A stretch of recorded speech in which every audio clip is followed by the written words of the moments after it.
A relationship born on the battlefield. They had served together in Iraq. He was a handsome guy, and ladies liked the way he looked in a uniform. She saw herself being an officer. She saw herself married.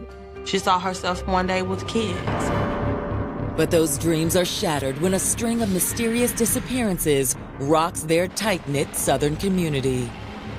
I've been calling you for several days, and you ain't return my phone call. You need to call somebody and let somebody know something, baby. Anybody heard from you?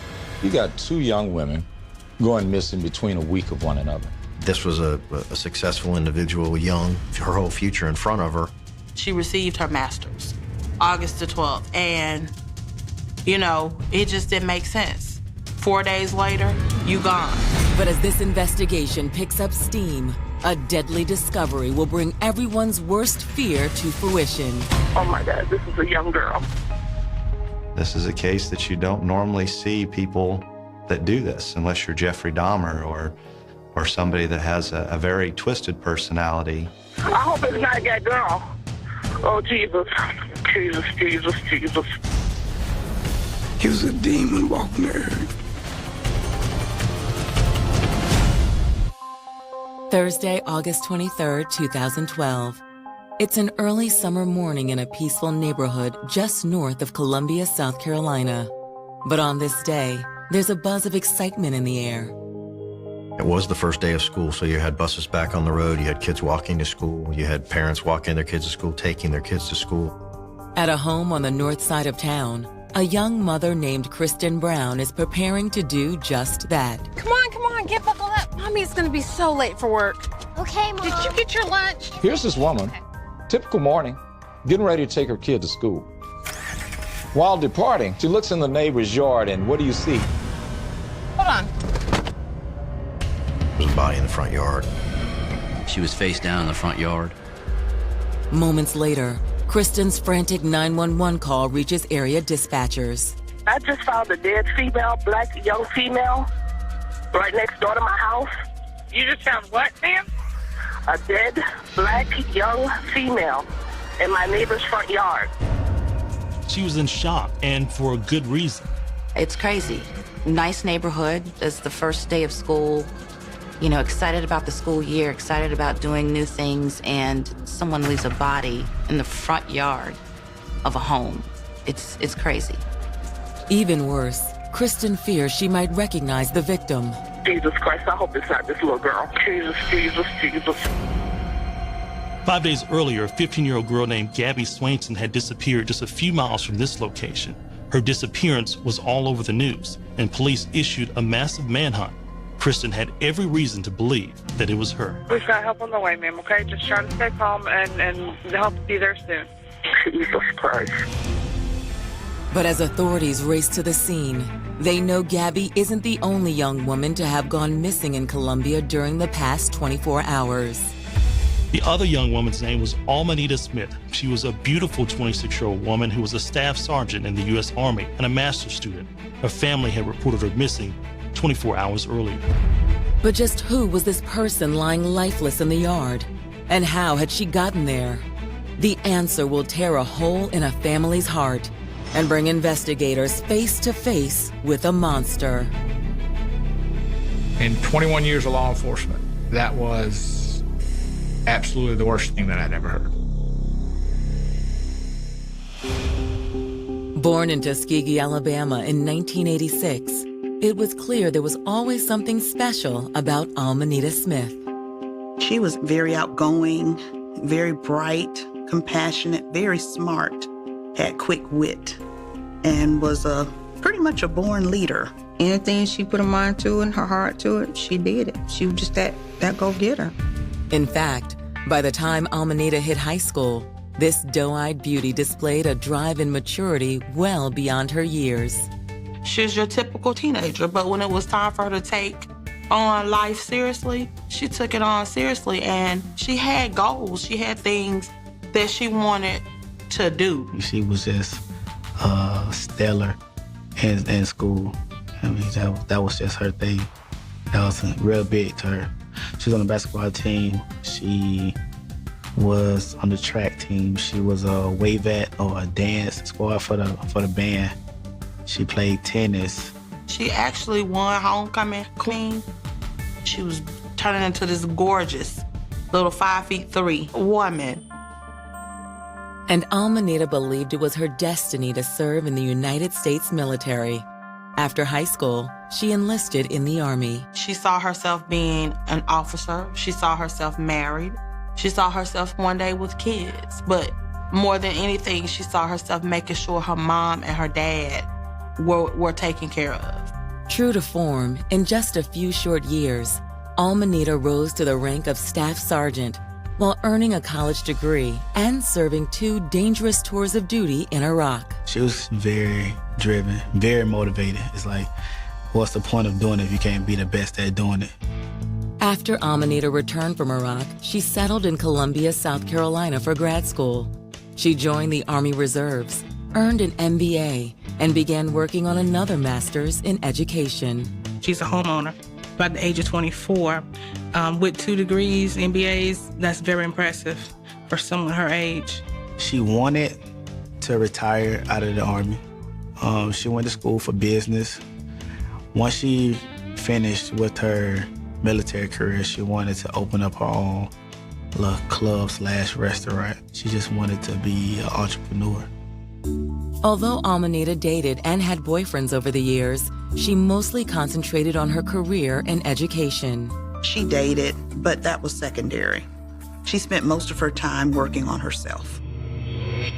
But in the spring of 2012, the blossoming beauty ran into a ghost from her past.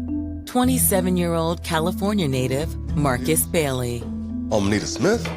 Marcus, hey. Hey, how you doing? I've been good. How are you? She had met him during a tour in Iraq. Here's this guy, Marcus Bailey, another veteran. Handsome, the guy looks great in his uniform, but moreover, he could relate to her. They had something in common, and that was serving in the U.S. Army. He told Almanita that he was still in the Army and that he was a drill sergeant stationed nearby at Fort Jackson. So, any plans? Well, I always had dreams of being a club DJ. When she met him, you know, he was doing well. He was nice. He's in the military as well. Very sweet, very focused, just a nice guy. Over the next few months, Almanita and Marcus did their best to stay in touch. When they would go to parties, they would see each other and would talk, a casual conversation. But she told me that they wanted to be in a relationship. I think there was just a period where she met him and kind of moved fast. Almanita has this nice home, 4 bedrooms. She's 24 years old. She's got everybody but somebody to share this with. He needed a place to stay. She was lonely. They were dating. It only made sense in her mind that, hey, why don't you come live with me? While it seemed like Almanita's life was a fantasy come true, the summer of 2012 brought with it an even more tangible accomplishment. On August 12th, she earned her master's degree in education from Columbia College. She had just graduated with her master's degree, and the following week, she was supposed to go through an officer program. It seemed like life was coming up roses for Almanita. That's why what happened next was so impossible to believe. Her daddy and her mama was calling. The school had been calling, and that is when they realized something was. In the summer of 2012, Army reservist Almanita Smith was on the fast track to success in Columbia, South Carolina. She had just graduated with her master's degree, and she was a top performer. She had the backing of her chain of command. They wanted to see her do great. They knew that she can do great. They just wanted to see exactly what the future held for her. She was so driven. There are a lot of 25-year-olds that ain't doing nothing. And there are a lot of 40-year-olds that haven't completed or even remotely did half of what she had accomplished. A string of accomplishments that Almanita happily shared with her love interest, Marcus Bailey. She had reconnected with Marcus in the spring of 2012. They started dating, and he eventually moved into Almanita's home. Everything was going great for her. But that good life was about to take an unexpected and mysterious turn. It begins the morning of Wednesday, August 22nd. Almanita is scheduled to be in a class for officer candidate school, but she never arrives. Whatever she set forth, all her goals, she wanted to accomplish them. So if there was someplace she had to be on time, she was going to be there on time. her classmates in the program was calling her, trying to find out where she was. It was unheard of. Hey, Almanita. You weren't in class today, so I was seeing what was going on. Give me a call back. That was completely unlike her. She was not gonna not go to school. She was a stickler for her responsibilities and what she needed to do. She would have not gone to school unless something had happened. Almanita's classmates aren't the only ones concerned about her whereabouts. Her dad had been calling her, and her dad couldn't get her. The school had been calling for Nita. They couldn't get her. It was extremely out of character for her not to be in contact with her parents. Like, I know she talked to her daddy every night, like every day. By that afternoon, there was still no sign of Almanita. It's then that her father, Harold Davis, makes a decision. I called Nita's mom, and I called Richland County Sheriff Department. Ma'am, my name is Harold Davis. I'm calling from Tuskegee, Alabama. I have a daughter. My name is Almanita Smith. I haven't talked to her since Friday, and we normally talk every day or every other day. And I want to know if I can get someone to go by her home and check and see what's going on. Okay, Mr. Davis, we're going to send an officer out there to see if they can try to make contact with her. They send a deputy out, goes to the house, knocks on the door. Marcus answers the door. Hi, I'm Officer O'Donnell. We're here to do a welfare check at this address. For who? For an Almanita Smith. You mind if we come on in? Of course. Are you aware where she is? Well, she was here early today, but she went shopping. I wasn't aware that she was missing. He was at the home by himself. He said that Almanita had left earlier that day at about 11 o'clock and had gone shopping. He said that she received a phone call from someone. He didn't know who. He said she went into a dark-colored Toyota and left. He didn't see the driver. The driver didn't come in. The driver just beeped the horn from outside and drove off. Marcus says, well, she's still not back. Matter of fact, and putting it on the speaker, he tries to give her a call, doesn't answer the phone. Then he even sends a text message, but yet no response. Do you mind if we look around?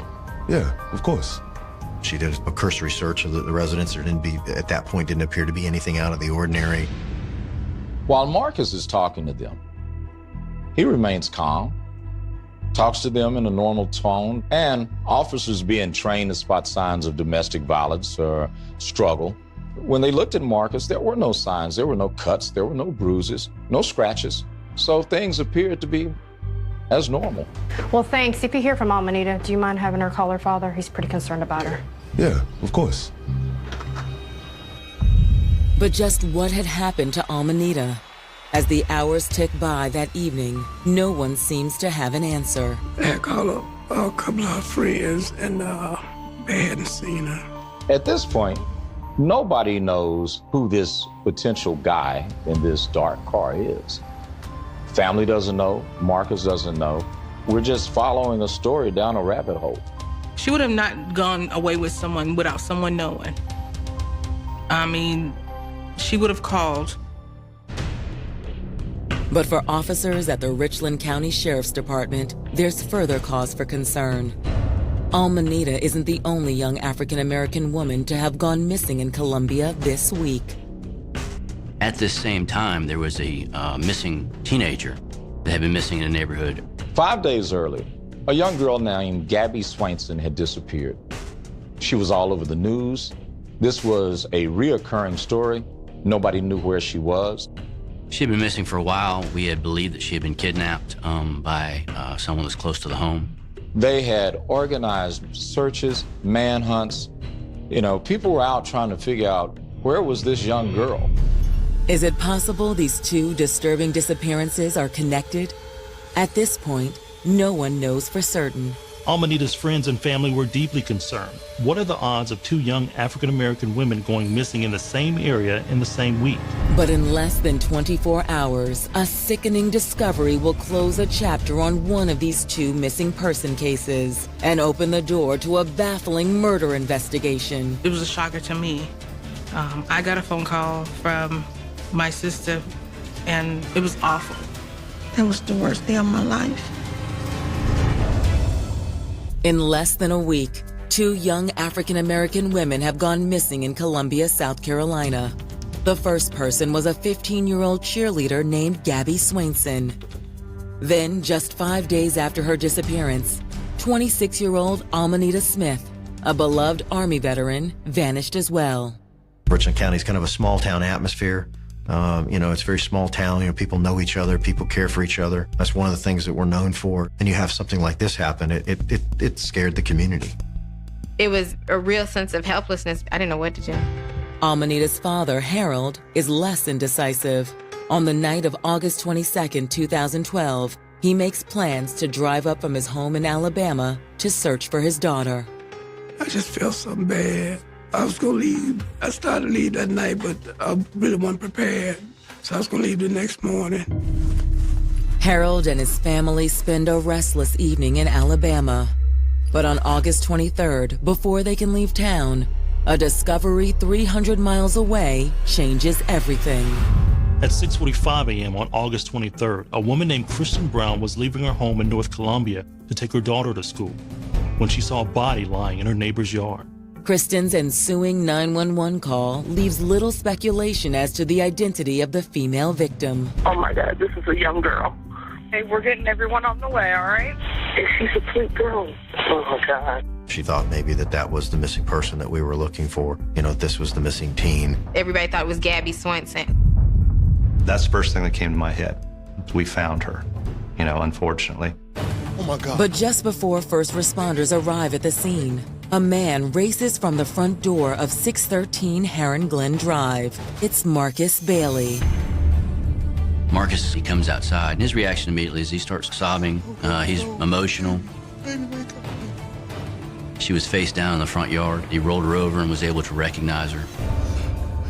The victim isn't Gabby Swainson as everyone fears, but Marcus's girlfriend, Amanita Smith.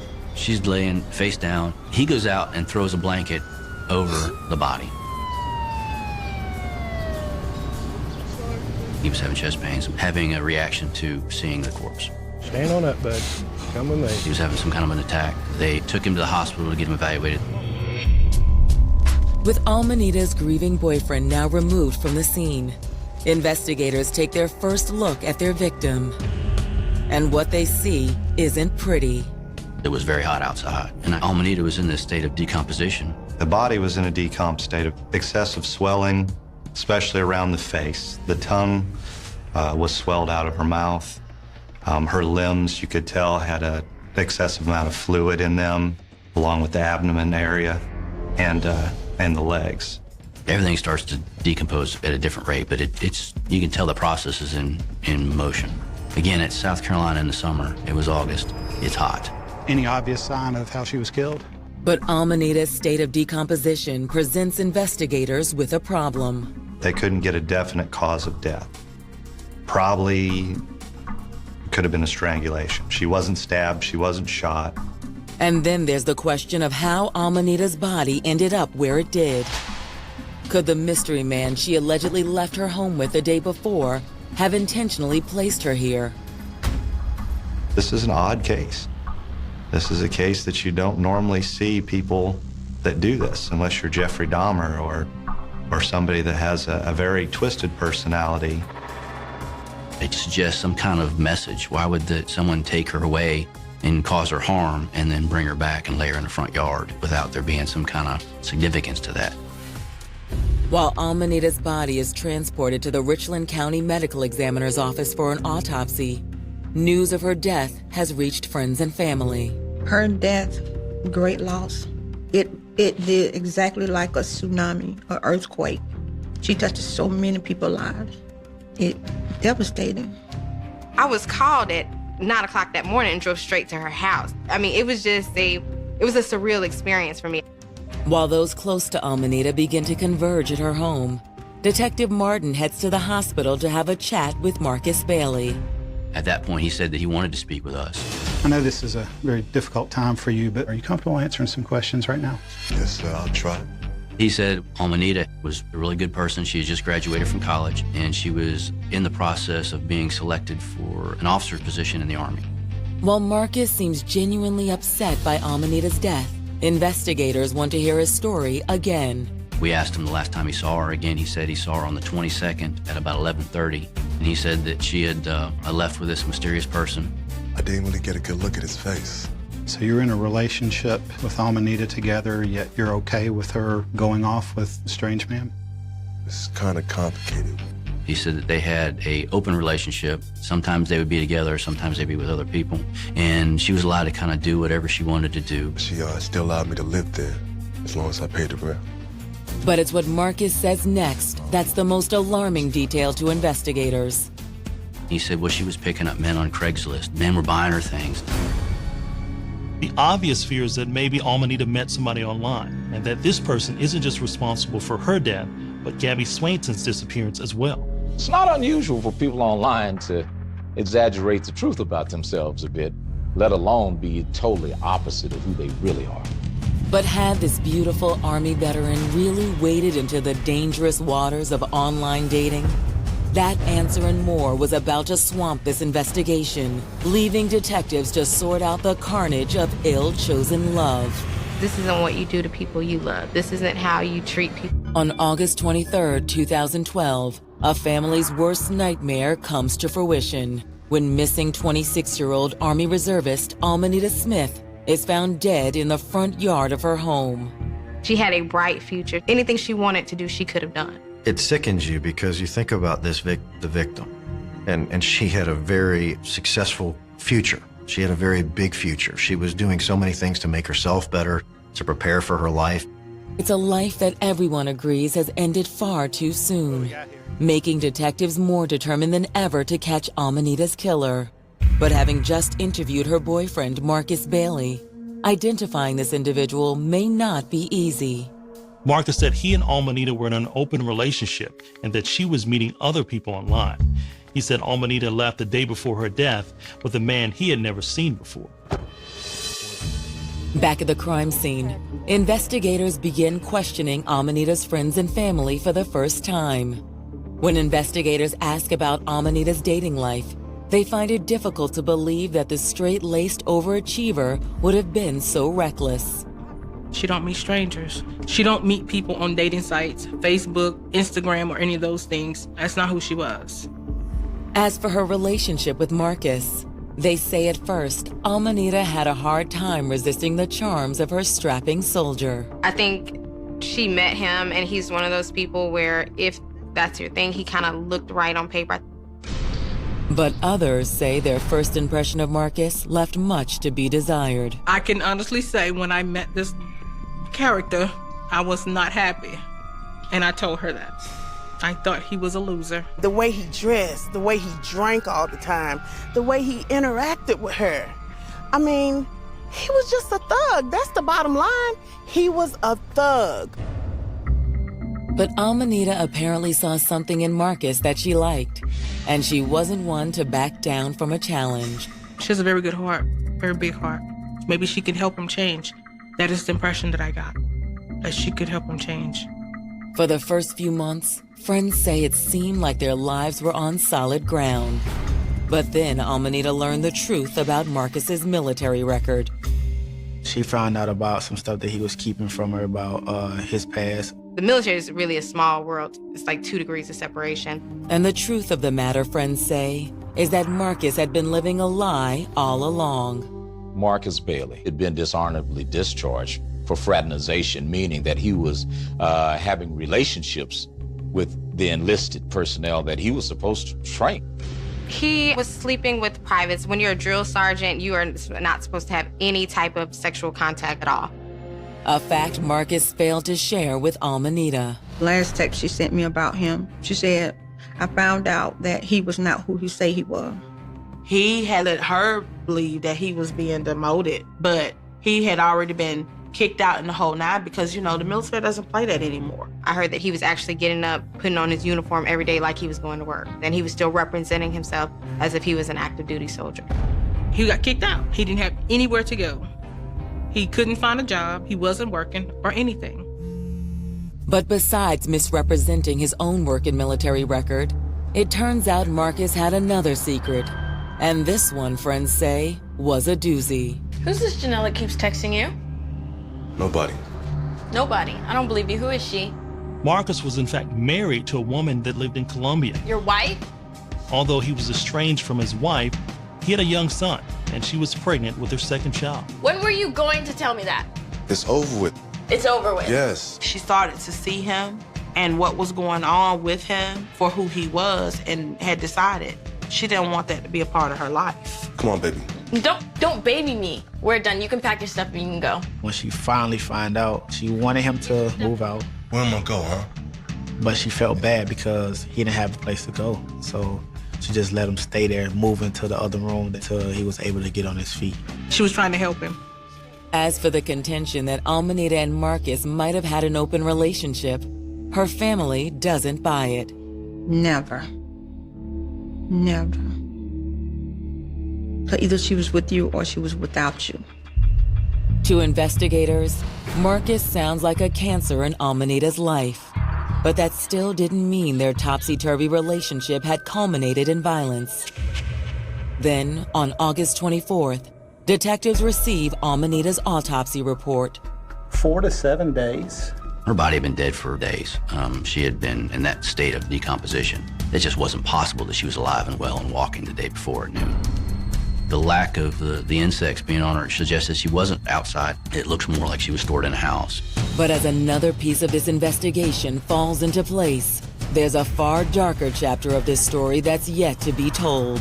One so terrible, it's unforgettable. It's like looking at the devil, like soulless, like there was nothing there. Found that 26-year-old military reservist Almanita Smith died at least 3 days before her body was discovered in the front yard of her Columbia, South Carolina home. A fact that seems to contradict Almanita's on-again, off-again boyfriend, Marcus Bailey's statement to police.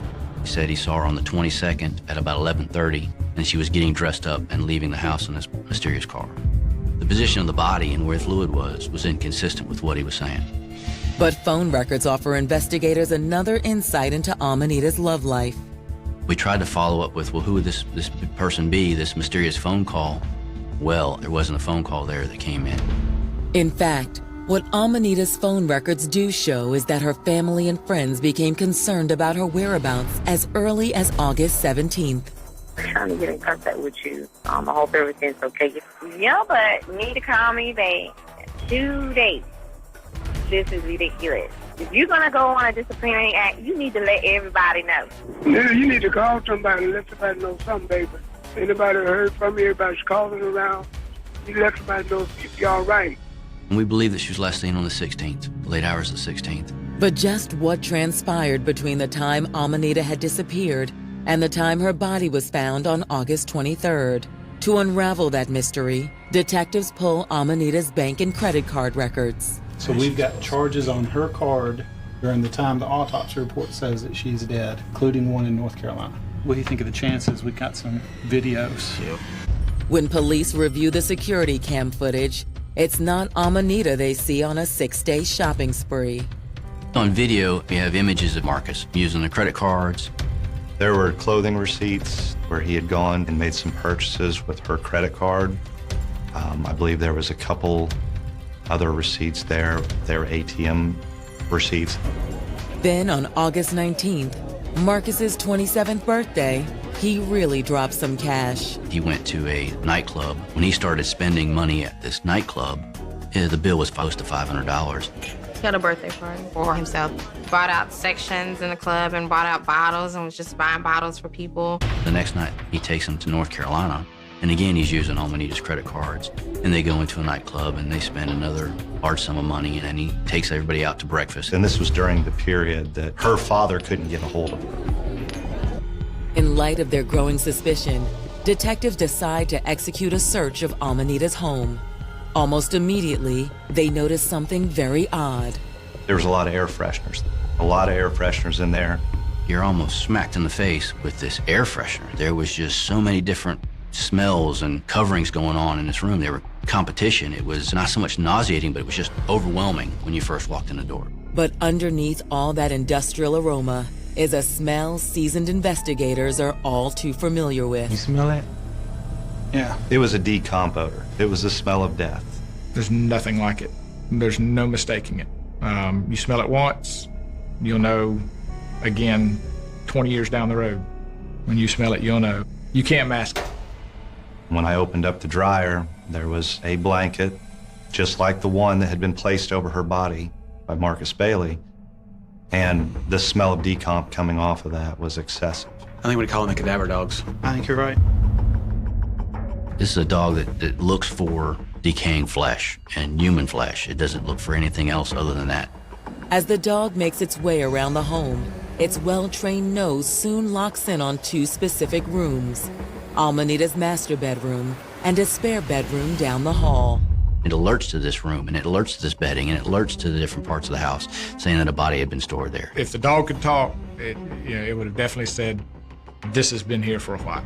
Investigators suspect the transporting of the body caused the pungent odor to waft through the house, which explains why officers didn't smell the stench during their initial cursory search.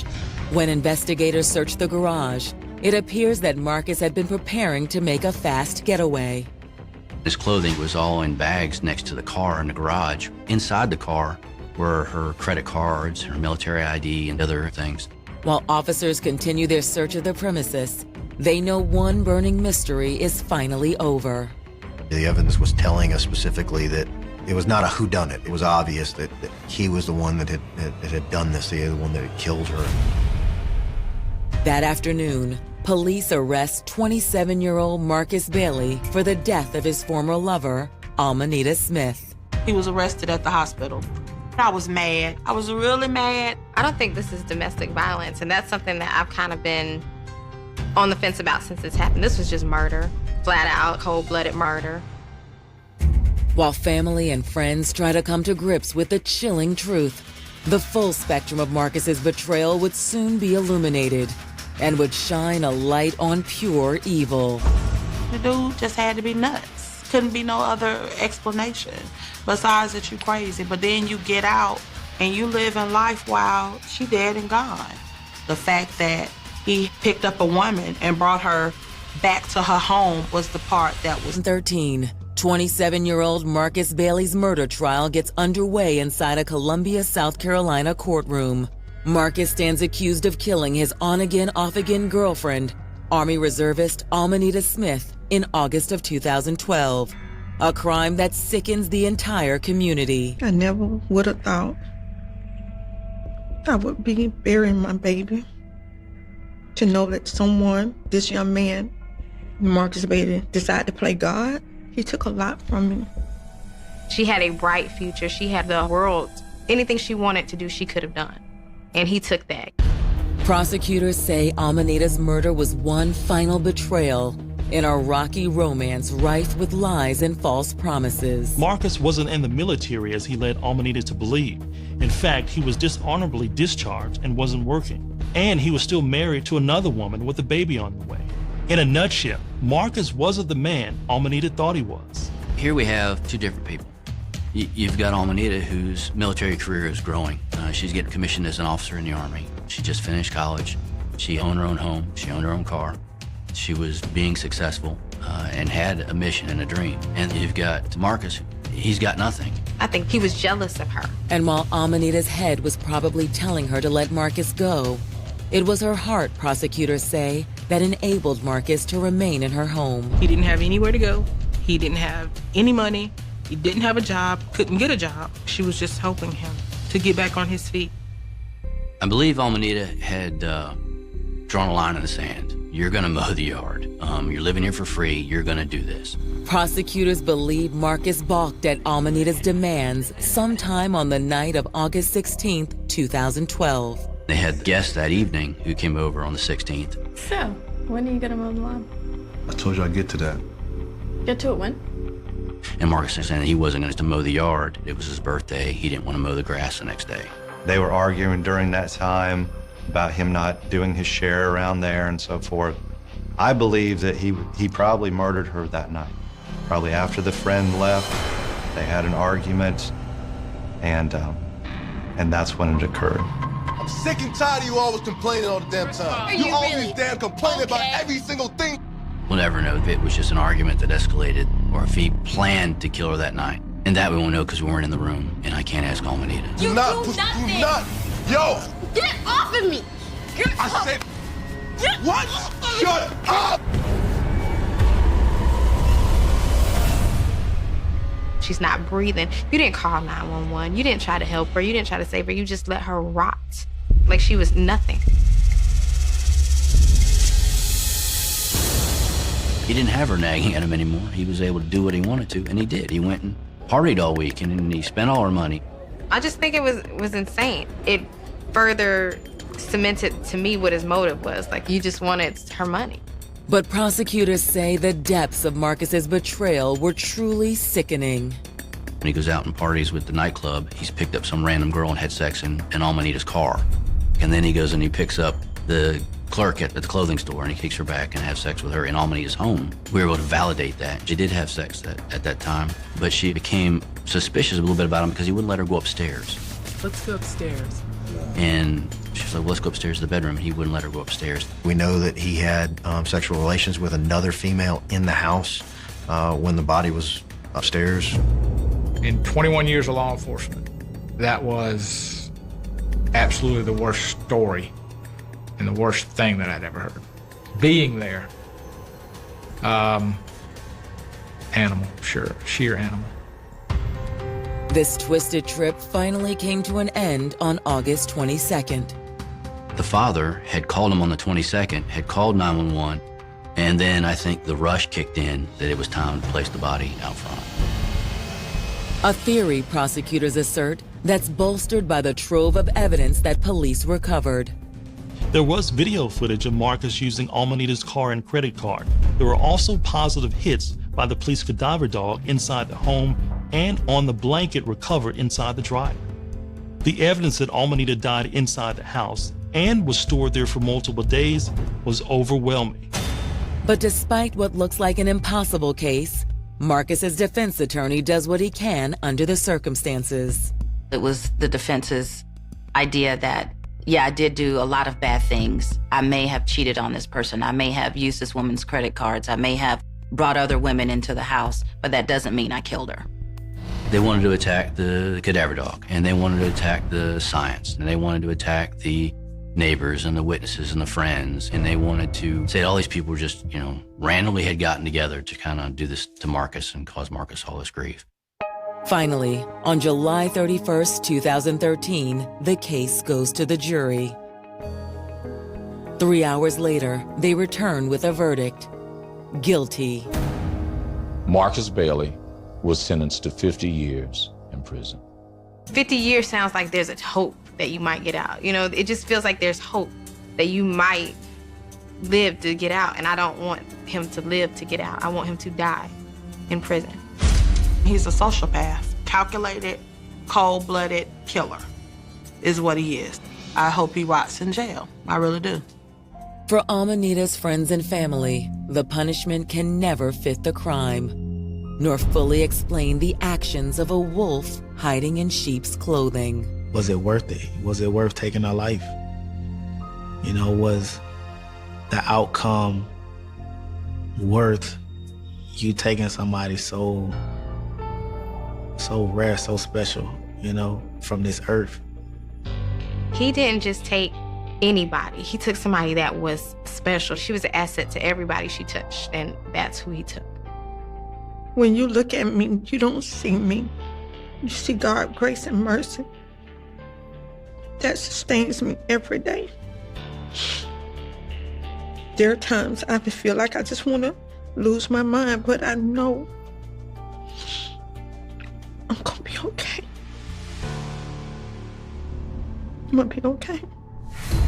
But in the wake of this tragedy, while Almanita's family was still healing, the residents of Columbia, South Carolina were forced to weather another tough blow. A boyfriend of Gabby Swainson's mother, the teenager that disappeared the same week that Almanita did, ultimately confessed to killing Gabby and was sentenced to 30 years in prison. There was no connection between Gabby Swainson's case and Almanita's case, but the good news is both families got justice in the end. The winter air of November 2001 in Toronto did not merely freeze the pavement. It bit directly into the bone, a ruthless, howling gale blowing off the black waters of Lake Ontario, turning fallen sleet into jagged sheets of clear ice across the dark, narrow alleys of Cabbagetown. In the quiet, gentrifying enclave where Victorian brick townhouses stood shoulder to shoulder against the urban frost. Silence was usually a given, broken only by the distant hum of streetcars or the midnight howl of ambulance sirens racing toward the hospital district. But at precisely 4:15 on a bitterly cold Thursday morning, that suburban stillness was shattered by a single, desperate, blood-curdling scream that pierced the night air, followed by the metallic crash of a heavy iron gate swinging violently against concrete.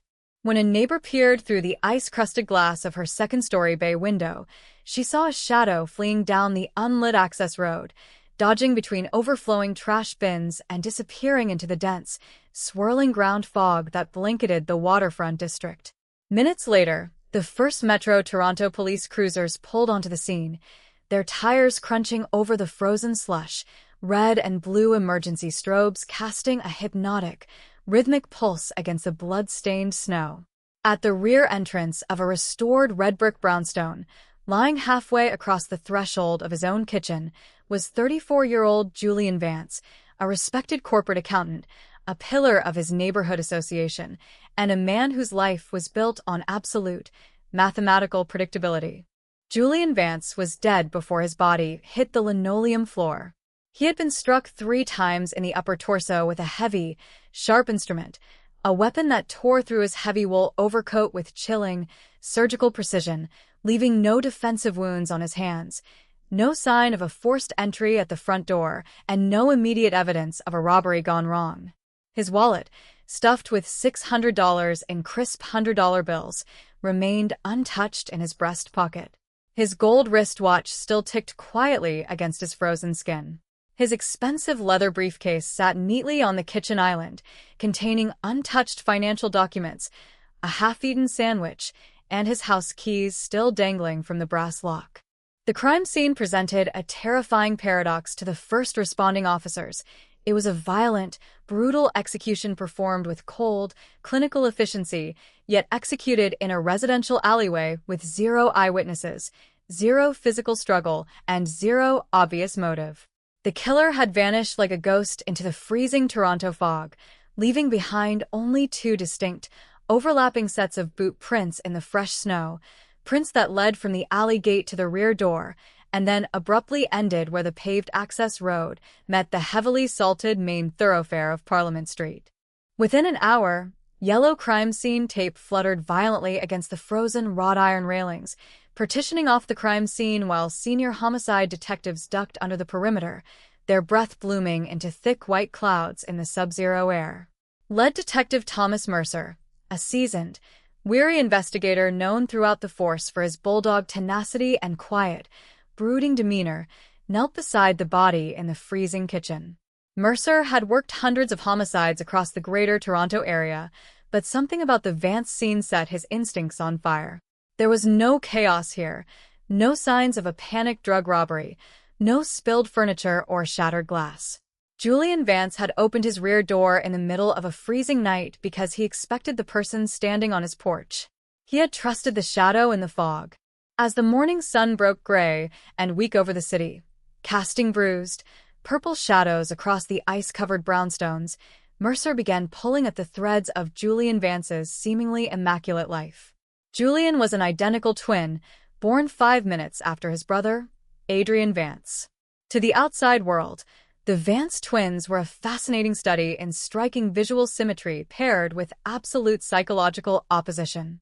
While Julian was quiet, introverted, risk-averse, and deeply settled into his comfortable corporate career, Adrian was a charismatic, high-flying, erratic day trader who lived in a glass high-rise overlooking the financial district, driving fast cars, taking massive financial gambles, and accumulating debts that hovered like dark thunderclouds over his glamorous lifestyle. When Detective Mercer personally delivered the devastating news to Adrian Vance at his downtown penthouse later that morning, the reaction was a masterclass in raw, unadulterated grief.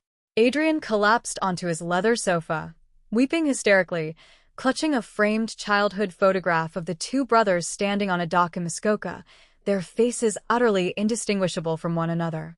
He offered an immediate, rock-solid alibi. He had spent the entire night at an exclusive, members-only cigar lounge in Yorkville, surrounded by high-profile attorneys, stockbrokers, and restaurant owners who could verify his presence until 2 in the morning, after which he had taken a licensed taxi directly to his penthouse, confirmed by electronic building keycard logs that registered his entrance at precisely 2:45 a.m. Yet, as the initial shockwave of the murder rippled through the city, setting off sensationalized headlines across local news channels, Cabbagetown execution, corporate accountant slaughtered, the twin tragedy, the investigation hit an impenetrable, suffocating brick wall. The murder weapon was nowhere to be found. Search teams dragged the freezing waters of the Keating Channel, combed through hundreds of industrial dumpsters across the East End, and deployed cadaver dogs through every vacant lot in the neighborhood, yielding absolutely nothing. The blood patterns at the scene belonged exclusively to the victim, and the latent fingerprint sweeps of the doorframe yielded only smudged, unidentifiable friction ridges that could have belonged to anyone who had visited the house in the preceding weeks. The absence of physical evidence was baffling, almost as if the killer possessed an intimate, professional knowledge of forensic collection protocols. The forensic team recovered a single, microscopic scrap of navy blue wool fiber snagged on the jagged edge of the rear gate latch, but in a city where tens of thousands of residents wore identical navy blue winter coats, the lead was functionally useless. DNA testing in 2001, while advanced, required substantial biological samples, blood, semen, or high-volume tissue, none of which the killer had left behind. The murderer had walked in under the cover of a winter storm, delivered 3 fatal blows with terrifying precision, and vanished into thin air, leaving an entire metropolis gripped by paranoia and fear. Months bled into years, and the intense, high-pressure heat of the initial homicide investigation slowly cooled into the icy, permanent reality of an unsolved cold case. Detective Mercer kept Julian Vance's thick file on the edge of his desk, an agonizing reminder of the one puzzle he could not solve. Every year on the anniversary of the murder, Mercer would walk down that quiet Cabbagetown alleyway, standing in the bitter wind, staring at the rear door where Julian had bled out, wondering how a killer could execute such a flawless crime in a densely populated urban neighborhood without leaving a single trace behind. Adrian Vance, meanwhile, seemed to absorb his deceased brother's life. Within 2 years of the murder, Adrian liquidated his volatile trading firm, took over Julian's estate, moved into a sprawling suburban home outside the city, and settled into a quiet, respectable existence that mirror-imaged the peaceful life his brother had lived before that fateful November night. To the public, Adrian was the grieving twin who had learned the hard lesson of mortality, abandoning his reckless ways to honor his brother's memory. To Detective Mercer, however, Adrian was a walking, living enigma, a man whose face was identical to the victim, whose alibi was bulletproof on paper, yet whose presence hung over the unsolved homicide like a suffocating ghost. By 2010, the file was officially transferred to the Toronto Police Service Cold Case Unit, relegated to a steel storage cabinet in the basement of the College Street headquarters. The yellow tape had long since been torn away, the brownstone had been resold 3 times over, and the memory of that blood-stained threshold in Cabbagetown faded into the dark, collective background noise of the city's history. But justice, even when buried under decades of ice, bureaucracy, and silence, possesses an unyielding, patient weight, and in the late autumn of 2024, revolutionary leap in forensic technology was about to blow the dust off the Vance file, exposing a terrifying web of deceit that would shock the entire nation to its core. The transition of the Julian Vance file into the quiet vaults of the Cold Case Unit did not diminish the shadow that hung over Cabbagetown. It merely buried it beneath 23 years of institutional protocol, shifting priorities, and structural turnover within the Metro Toronto Police Service. By the spring of 2024, the original detectives who had walked that blood-stained kitchen floor in November 2001 were long retired.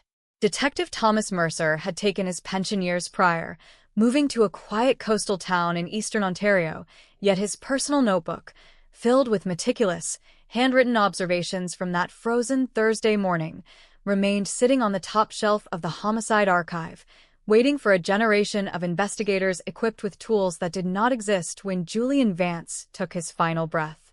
That generational shift arrived in the form of Detective Elena Vance, no relation to the victim, a sharp, relentless forensic specialist attached to the newly restructured Ontario Provincial Cold Case Task Force. Her mandate was not to re-interview aging witnesses whose memories had faded into gray shadows, but to bring modern computational genomics and high-throughput DNA sequencing to bear on cases where physical evidence had previously yielded nothing. When she pulled the cardboard file labeled Vance, Julian 01-110482, she was instantly struck by the sheer lack of chaos at the crime scene. Everything about the killing suggested a meticulously planned, almost theatrical execution designed to exploit the specific blind spots of early 2000s crime scene processing. In 2001, forensic technicians focused heavily on visible biological material, pooling blood, latent fingerprints, saliva, or coarse hair follicles. But in 2024, the science had shifted from microscopic visibility to molecular presence. Detective Vance submitted a request to retrieve the original physical evidence locked deep within the climate-controlled vaults of the Center of Forensic Sciences in Toronto. The navy blue wool overcoat worn by Julian on the night he died, the victim's leather briefcase, and the small, jagged piece of metal latch mechanism harvested from the rear iron gate where the killer had made their sudden escape. Under the bright, sterile LED arrays of the state-of-the-art laboratory, forensic geneticists applied a revolutionary process known as vacuum-assisted forensic evidence collection, the MVAC system, capable of saturating fabric fibers with a pressurized sterile solution while simultaneously pulling microscopic skin cells, sweat particles, and touched DNA from deep within the weave of the material. For 23 years, the navy blue overcoat had been preserved in an airtight, acid-free container. When the technicians swept the high-velocity vacuum across the fabric near the collar, the back shoulder seam, and the lower hem where the attacker would have made brief physical contact during the stabbing, they extracted biological material that was entirely invisible to the naked eye. The initial results returned from the automated DNA sequencer were both thrilling and deeply perplexing to the investigative team. The system recovered a high-density short tandem repeat, STR, profile from the back shoulder of Julian's coat, a clear, uncorrupted touch DNA signature indicating that someone had grabbed Julian from behind to stabilize him while delivering the fatal strikes. But when the profile was cross-referenced through the National DNA Databank of Canada and international law enforcement databases, it yielded a match that sent shockwaves through the department. The DNA profile on the coat was a 99.9% match to the victim himself, Julian Vance. To an inexperienced investigator, the result appeared to be a dead end, a simple case of self-contamination from the victim wearing his own coat. But Detective Elena Vance knew the biological reality of monozygotic twins. Identical twins originate from a single fertilized egg that splits into two embryos, meaning they share a virtually identical nuclear DNA sequence on standard short tandem repeat tests. In 2001, standard forensic testing could not distinguish between the blood of twin A and the skin cells of twin B. If Adrian Vance had touched his brother's coat on the night of the murder, standard DNA profiling would simply report the sample as belonging to Julian Vance. The perfect biological disguise had been built into the suspect's very genetic code from the day he was born. The killer had relied on this exact biological loophole for more than 2 decades, operating under the assumption that science could never breach the boundary between identical genetic profiles. But what was impossible in 2001 had become standard operating procedure by 2024. Forensic geneticists immediately escalated the sample to next-generation whole genome sequencing, WGS, a sophisticated process capable of reading all 3 billion base pairs of the human genome.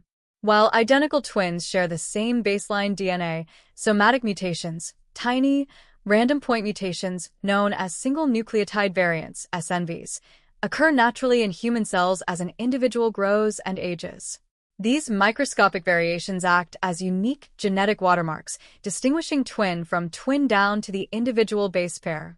For 6 weeks, supercomputers at a specialized laboratory in Vancouver processed the raw genomic data extracted from the coat fabric, comparing it against a reference sample provided by Adrian Vance during his initial witness interview in November 2001. The computational analysis was brutal, precise, and absolute. Out of 3 billion base pairs, the algorithm identified 3 distinct, ultra-rare somatic mutations present in the touch DNA sample harvested from the back shoulder of the coat, mutations that were entirely absent in Julian Vance's verified medical records, but present in the bloodline of his identical brother, Adrian. The biological disguise was shattered. The microscopic skin cells left on the back of Julian's overcoat on that freezing night in Cabbagetown did not belong to the victim. They belonged to Adrian Vance. With the genetic lock picked, Detective Elena Vance turned her focus back to the airtight alibi that had protected Adrian for nearly a quarter of a century. In 2001, Adrian had claimed he spent the entire night at the Velvet Touch Cigar Lounge in Yorkville, surrounded by wealthy associates who swore he was in the building until 2 a.m, followed by an automated electronic keycard entry into his financial district penthouse at 2:45 a.m. The crime in Cabbagetown had occurred between 4 o'clock and 4:15 a.m. On paper, Adrian was miles away, locked inside a high-security residential skyscraper equipped with surveillance cameras and electronic access control. Detective Vance requested the raw, archived digital logs from the penthouse building's legacy security infrastructure, data tapes that had been saved during the initial investigation but never fully analyzed with modern forensic software. When digital forensics experts unspooled the raw data from November 22, 2001, they discovered a subtle, chilling anomaly that the original investigators had missed entirely. The electronic keycard registered to Adrian Vance had indeed unlocked the front main lobby door at precisely 2:45 a.m. But the secondary motion sensors inside the penthouse's private elevator vestibule failed to record any movement inside the apartment for the remainder of the night. Further analysis of the building's mechanical blueprints revealed a critical structural detail. The penthouse suite featured a secondary service door that opened directly into an unmonitored utility stairwell used by maintenance staff, a stairwell that led straight down to an underground parking garage with an exit onto a quiet side street off Bay Street. The killer had not stayed inside his luxury apartment after arriving at 2:45 a.m. He had used his keycard to establish a digital footprint at the front door, immediately slipped out the back service stairwell in dark clothing, entered a secondary vehicle parked out of sight of the main security cameras, and navigated the snow-covered streets toward Cabbagetown. The financial records from late 2001, re-examined through modern forensic accounting software, painted an even darker picture of the motive behind the crime. In the weeks leading up to the murder, Adrian Vance was not merely struggling with day trading debts. He was on the absolute brink of total financial ruin and criminal prosecution. He had secretly misappropriated over $2 million from an offshore investment pool registered in the Bahamas, using forged signatures bearing his brother Julian's name to secure fraudulent loans against Julian's corporate accounting firm. Julian had discovered the fraud on the afternoon of November 21, 2001, less than 12 hours before his death. A series of encrypted email files, recovered from a degraded hard drive seized from Julian's office during the original investigation but only recently decrypted using modern algorithms, revealed a desperate, heated exchange between the brothers. Julian had given Adrian an ultimatum: surrender himself to the Ontario Securities Commission by Thursday morning, or Julian would personally hand the forged audit documents to the police. Adrian was facing complete social exile, bankruptcy, and decades in a federal penitentiary. The brother who had everything was about to be destroyed by the brother who lived by the rules. In November 2001, Adrian saw only one way out: execute his identical twin, assume total administrative control over Julian's estate, destroy the forged financial records before the auditors arrived, and slip into the quiet, comfortable life of the brother he had murdered. For 23 years, the plan had worked flawlessly. Adrian had lived in peace, enjoying the fruits of his brother's legacy, convinced that the frozen alleyway in Cabbagetown had swallowed the truth forever. On a rainy Tuesday morning in May 2024, tactical officers from the Toronto Police Service executed a sudden, unannounced high-risk arrest warrant at Adrian Vance's sprawling suburban estate in Oakville. As the heavily armed team breached the front entrance, the 61-year-old man stood in his immaculate kitchen, holding a cup of coffee, staring at the officers with an expression that transformed from icy arrogance into pale, terrifying realization in a fraction of a second. The cuffs clicked tight around his wrists, the very same wrists that had held the weapon on that freezing night in 2001. As he was led down the driveway toward a waiting, unmarked cruiser, local news crews swarmed the perimeter, capturing the historic moment that would dominate headlines across Canada. Cold case solved, the twin brother arrested, decades of deception exposed. The ghost of Cabbagetown had finally been named. The biological mask had been torn away by the relentless march of science, leaving a cold, calculated killer to face the absolute, unyielding light of justice. The news of Adrian Vance's arrest sent shockwaves tumbling through the legal and law enforcement corridors of North America, instantly becoming a landmark case study in the power of modern genomic forensics over identical twin deception. In the immediate aftermath of his apprehension at the Oakville estate, the Toronto Police Service held an emergency press conference at their College Street headquarters. Standing before a wall of flashing cameras and national news reporters, Lead Detective Elena Vance stood alongside the head of the cold case unit, displaying a high-resolution digital slide of the next-generation whole genome sequencing map, the exact microscopic footprint that had finally shattered Adrian's 23-year-old biological shield. The city of Toronto was captivated by the sheer cold-bloodedness of the plot. Across morning news shows, radio broadcasts, and online crime forums, the details of the 2001 execution were dissected with morbid fascination. How could a man look into a face identical to his own, hold a blade in the freezing dark of a Cabbagetown alleyway, and drive it 3 times into his own twin's chest simply to escape financial accountability? The narrative was no longer just about an unsolved cold case. It was a dark, chilling exploration of envy, greed, and the ultimate fraternal betrayal. Inside the interrogation room at 52 Division in downtown Toronto, Adrian Vance sat motionless under the harsh fluorescent lights, flanked by 2 of the most prominent criminal defense attorneys in the country. Age had lined his face, grayed his hair, and softened his frame, but his demeanor remained an impenetrable fortress of stoic defiance. For 6 grueling hours, detectives laid out the overwhelming mosaic of evidence they had built against him. The single nucleotide variant mutations recovered from Julian's coat, the keycard bypass sequence through the maintenance stairwell, the decrypted email ultimatum from the afternoon of November 21, 2001, and the sudden liquidation of Julian's assets immediately following the murder. Adrian barely blinked. He stared directly at the table, his hands folded neatly in front of him, refusing to offer a single word, a single confession, or a single tear. His defense team, well aware of the unprecedented nature of the genomic evidence, immediately issued public statements, signaling their intent to challenge the admissibility of whole genome sequencing in the Ontario Superior Court of Justice. They argued that microscopic point mutations were an untested science in Canadian criminal jurisprudence, claiming the touch DNA sample harvested after 2 decades of storage was prone to cross-contamination, degradation, and statistical error.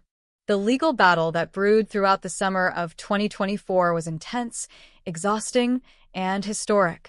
For 3 months, pretrial hearings turned the Toronto courthouse into a battleground of top-tier geneticists, molecular biologists, and legal scholars from around the world.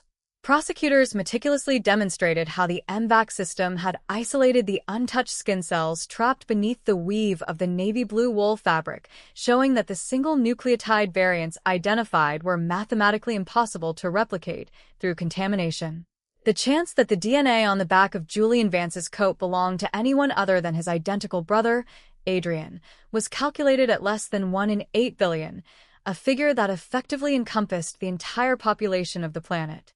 While the legal machinery churned through motion after motion, the investigative team continued to dig into the lost years between 2001 and 2024.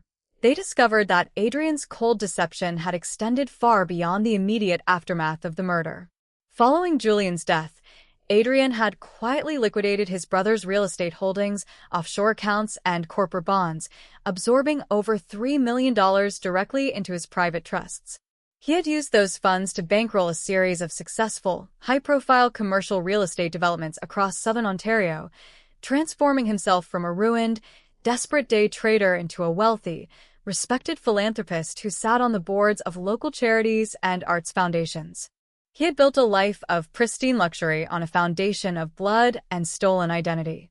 Every dollar he spent, every property he owned, every honor he received was a direct product of the 3 fatal strikes delivered in that freezing Cabbagetown alleyway. To those who knew him in his suburban Oakville community, Adrian was a quiet, refined gentleman who occasionally spoke with soft, lingering sorrow about the tragic, unsolved murder of his beloved twin brother. To the detectives who watched him through the two-way mirror of the holding cell, he was a sociopath of extraordinary discipline, a man who had successfully worn his dead brother's shadow as an armor against the world. In late September 2024, the presiding judge issued a groundbreaking ruling that echoed across the global legal landscape. The whole genome sequencing evidence and the single nucleotide variant analysis were ruled fully admissible. The court declared that the underlying science was peer-reviewed, empirically validated, and represented a natural, logical evolution of forensic biology. The defense's primary wall of protection had crumbled to dust. With the physical evidence locked into place, prosecutors prepared to take Adrian Vance to trial for first-degree murder. The courtroom at the 361 University Avenue Courthouse was packed to maximum capacity on the opening day of the proceedings. Citizens, law students, and reporters lined up around the block before sunrise, eager to catch a glimpse of the twin who had almost gotten away with the perfect crime. Among the crowd sat retired Detective Thomas Mercer, now in his late 70s, sitting quietly in the back row with a worn leather notebook resting on his knee. For 23 years, Mercer had carried the weight of Julian's cold file. Now, sitting in the warm light of the packed courtroom, he watched as the modern generation of investigators brought his life's biggest regret to its final, unavoidable reckoning. The prosecution's opening statement was a masterclass in narrative tension, laying out the timeline with clinical, drenching detail. They showed the jury high-definition photographs of the 2001 crime scene, the frozen linoleum floor, the unopened leather briefcase, the untouched wallet, and the navy blue overcoat resting on the metal gurney.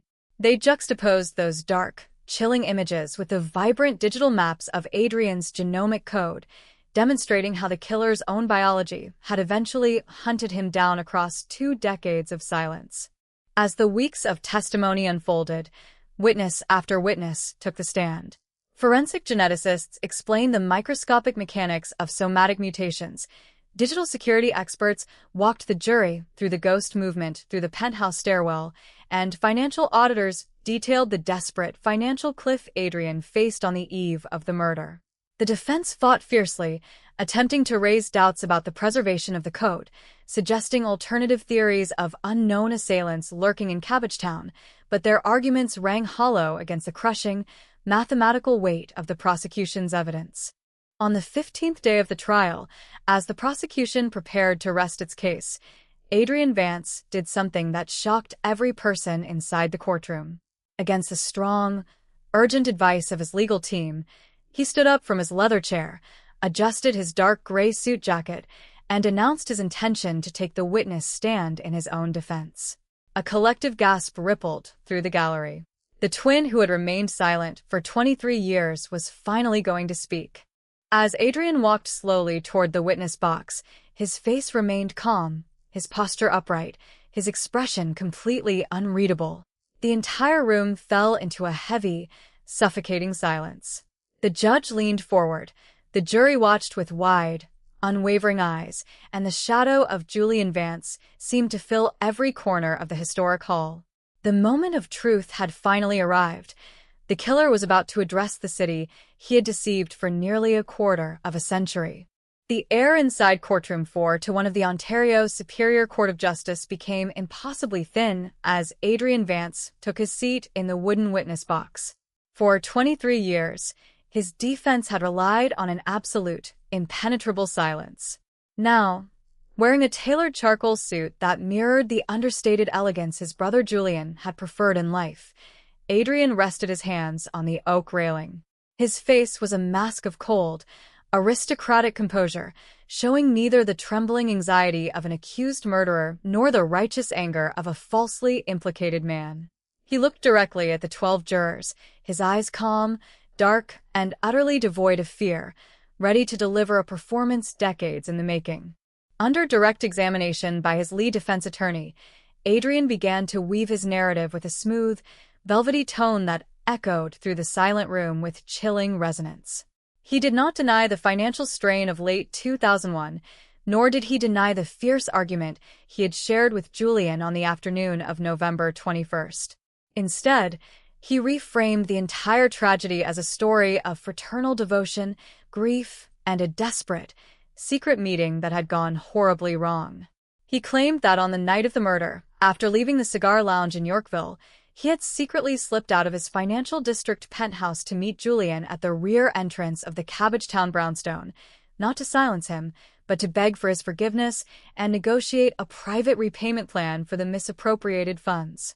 With practiced emotion, Adrian described arriving at the dark, snow-covered alleyway off Parliament Street shortly after 3:30 in the morning.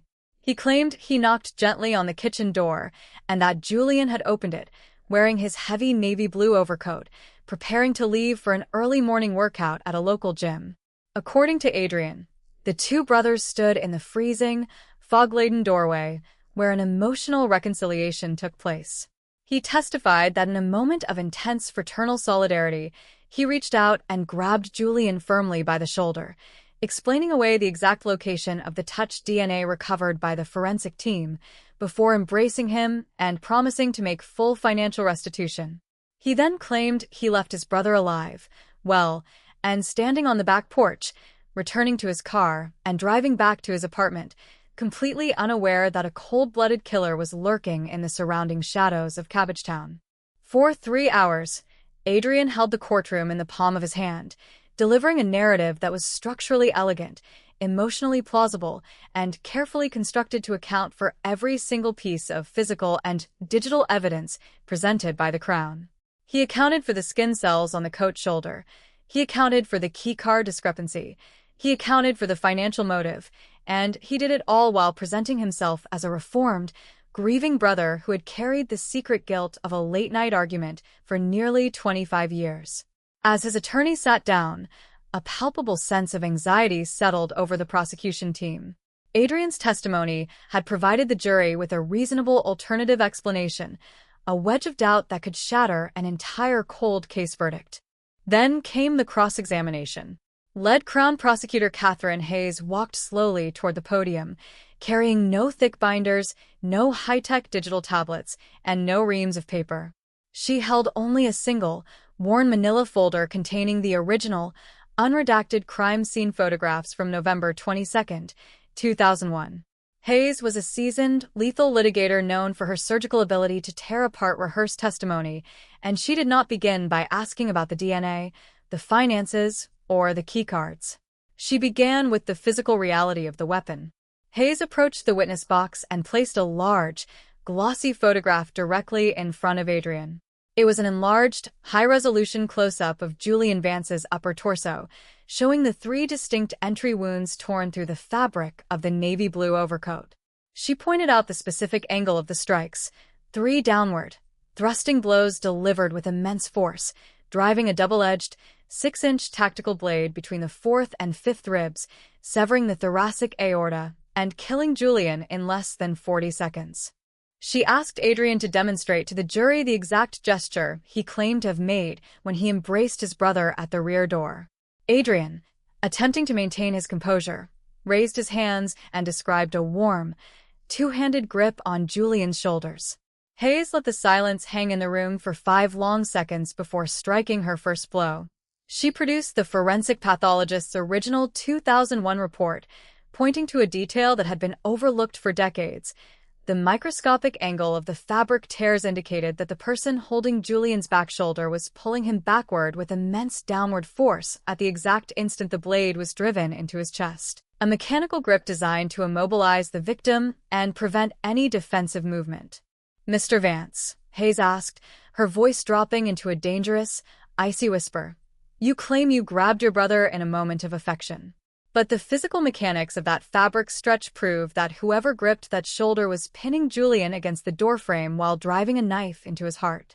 Are you asking this jury to believe that an unknown, phantom killer stepped out of the fog, stood in the exact same spot where you were standing, gripped your brother's coat in the exact same physical position where your skin cells were left, and delivered 3 fatal thrusts, all in the brief window after you walked away?" Adrian's jaw tightened. A faint, barely perceptible twitch appeared at the corner of his left eye, the first crack in his iron facade.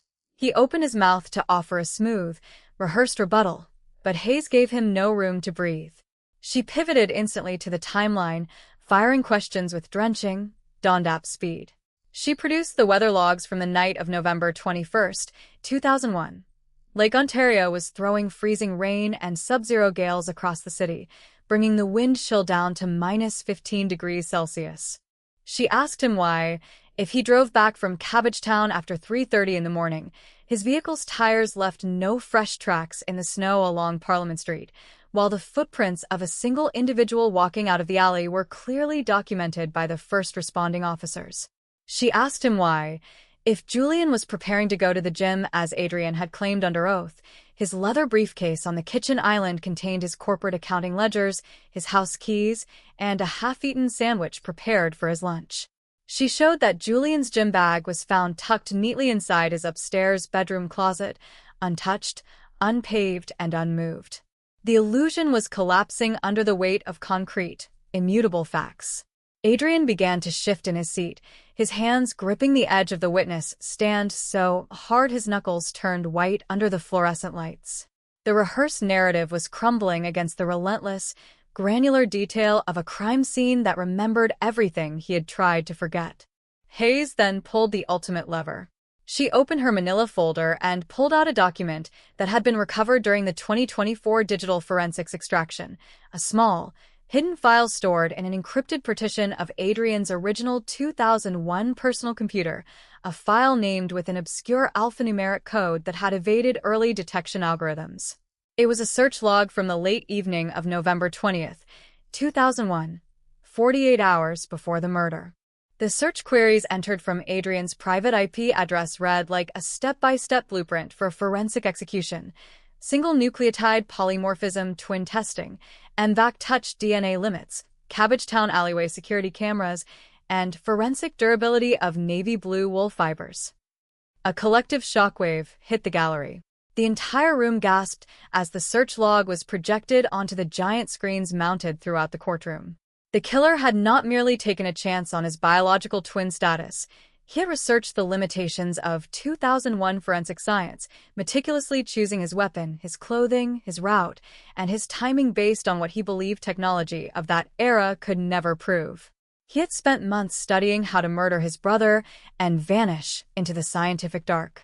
Adrian stared at the projected image on the screen, his face draining of all color until he looked like a ghost of the man who had walked into the court weeks prior. The charming, refined philanthropist was gone. In his place sat an exposed, cornered predator whose decades of arrogance had been stripped away in a matter of minutes. He opened his mouth, stammered an incoherent fragment of a sentence, and then fell utterly silent, staring blankly at the prosecutor. "No further questions," Hayes said quietly, turning her back on the witness box and walking back to the prosecution table. The silence that followed was heavy, suffocating, and absolute.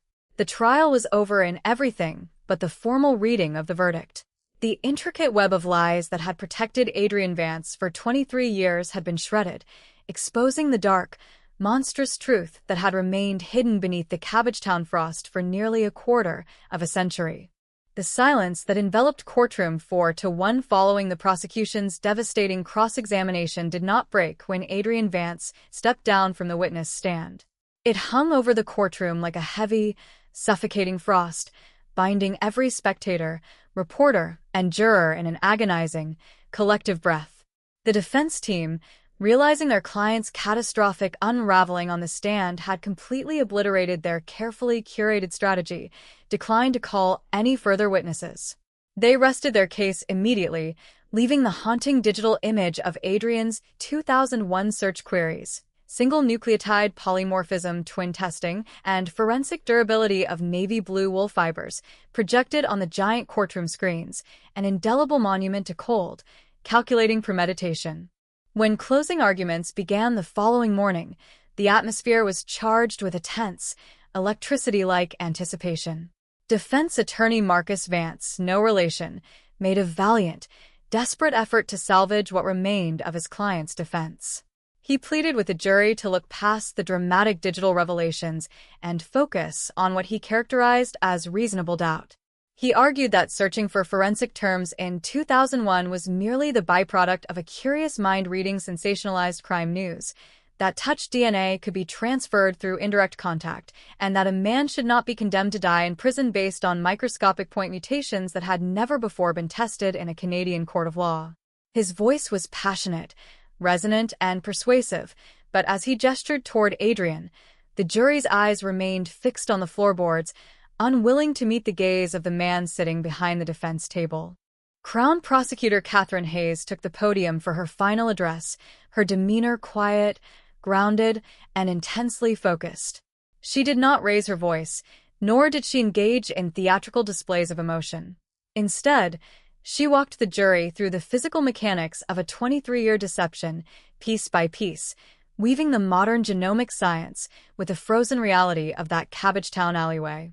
In November of 2001, Hayes began, her voice carrying into every corner of the silent hall.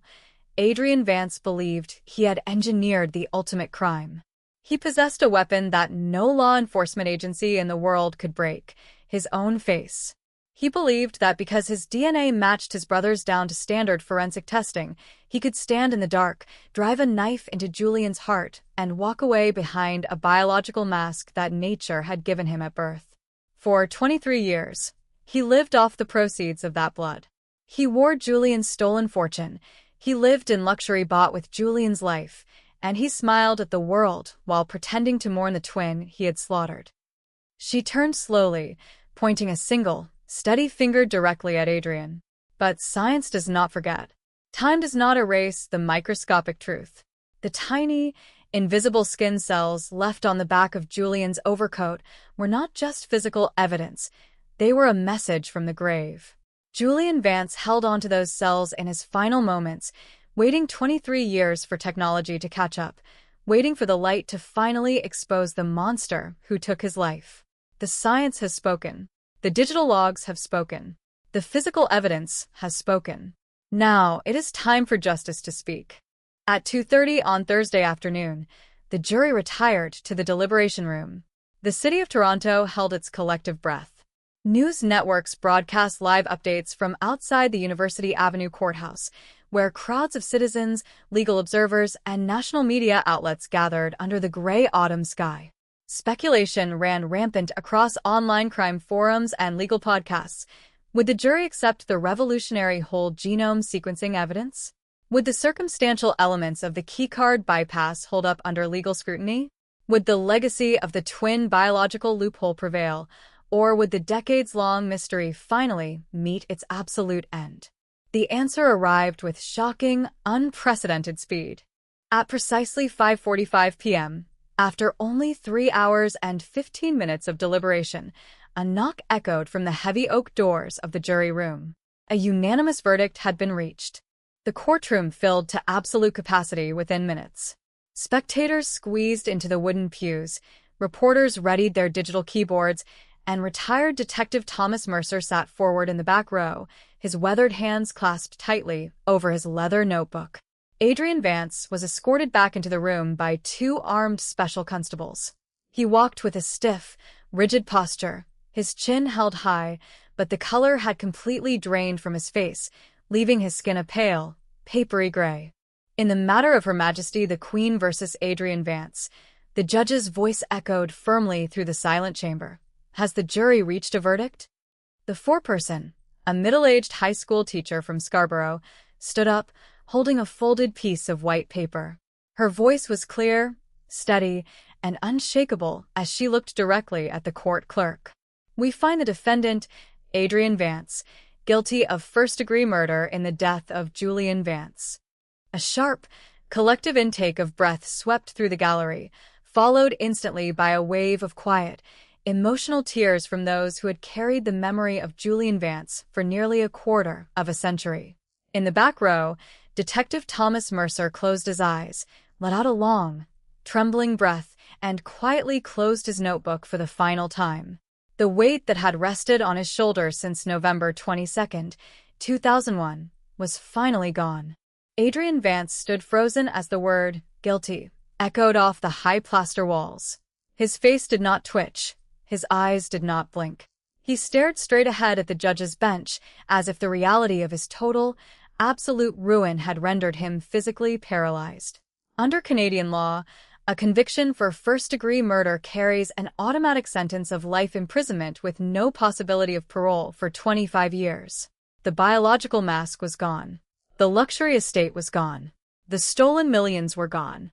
The man who had spent 23 years playing the grieving, wealthy twin was going to spend the rest of his natural life behind the steel bars of a maximum security federal penitentiary. The formal sentencing hearing was scheduled for 2 weeks later, providing an opportunity for victim impact statements to be read into the official court record.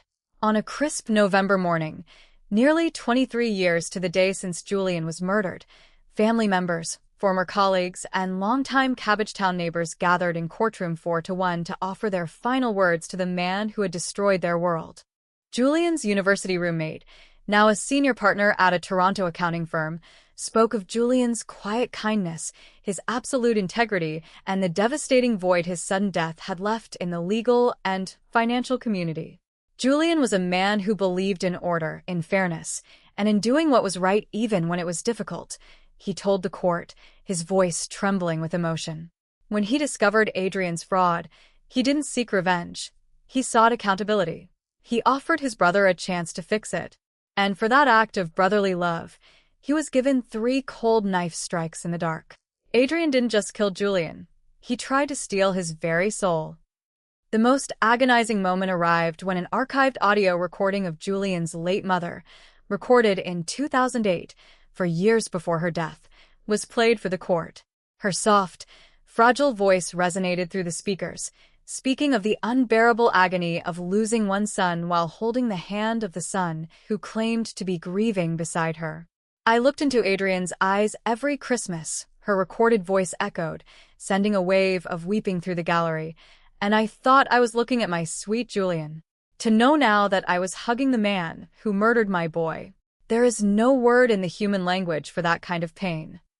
Throughout the statements, Adrian sat in the dock, staring blankly at the floor, refusing to look at the speakers, refusing to acknowledge the devastation he had wrought.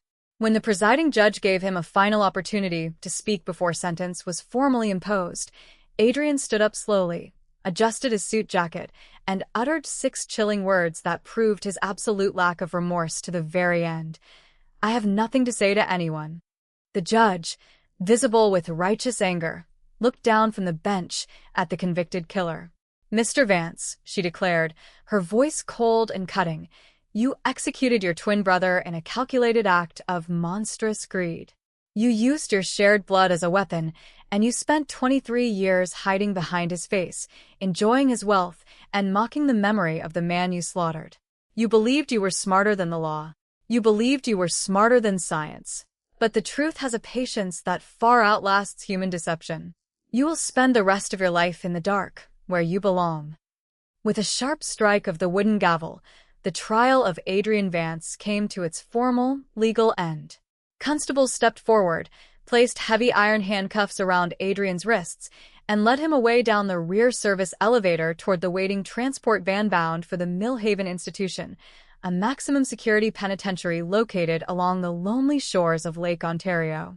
Outside the courthouse, beneath the cold, gray autumn sky, Detective Elena Vance stood alongside retired Detective Thomas Mercer on the granite steps facing University Avenue. Microphones were thrust into their faces, news cameras flashed, and reporters shouted questions into the cool air. Detective Vance, how does it feel to close a cold case that stood unsolved for 23 years? As a reporter asked. Elena looked over at Mercer, smiling softly, before addressing the media. This case wasn't closed by a single detective or a single piece of high-tech software, she said firmly. It was closed because a city never gave up on Julian Vance. It was closed because science finally caught up to a killer's hubris. Adrian Vance thought his biology was his ultimate shield, but in the end his own cellular code handed us the key to his cell. No matter how much time passes, no matter how cold the file gets, the truth never dies. Mercer stepped up to the microphones, adjusting his coat against the chilly Toronto wind, a wind that felt remarkably similar to the howling gale that had blown off the lake on November 22nd, 2001. For 23 years, the old detective said softly, his voice gravelly but steady, I walked down that alleyway every November, wondering if I had missed something, wondering if the ghost in the fog would ever have a name. Today, Julian Vance can finally rest. The case is closed. As the reporters dispersed and the satellite trucks began packing away their broadcast gear, the camera panned down the quiet, historic thoroughfare of Parliament Street toward the heart of Cabbagetown.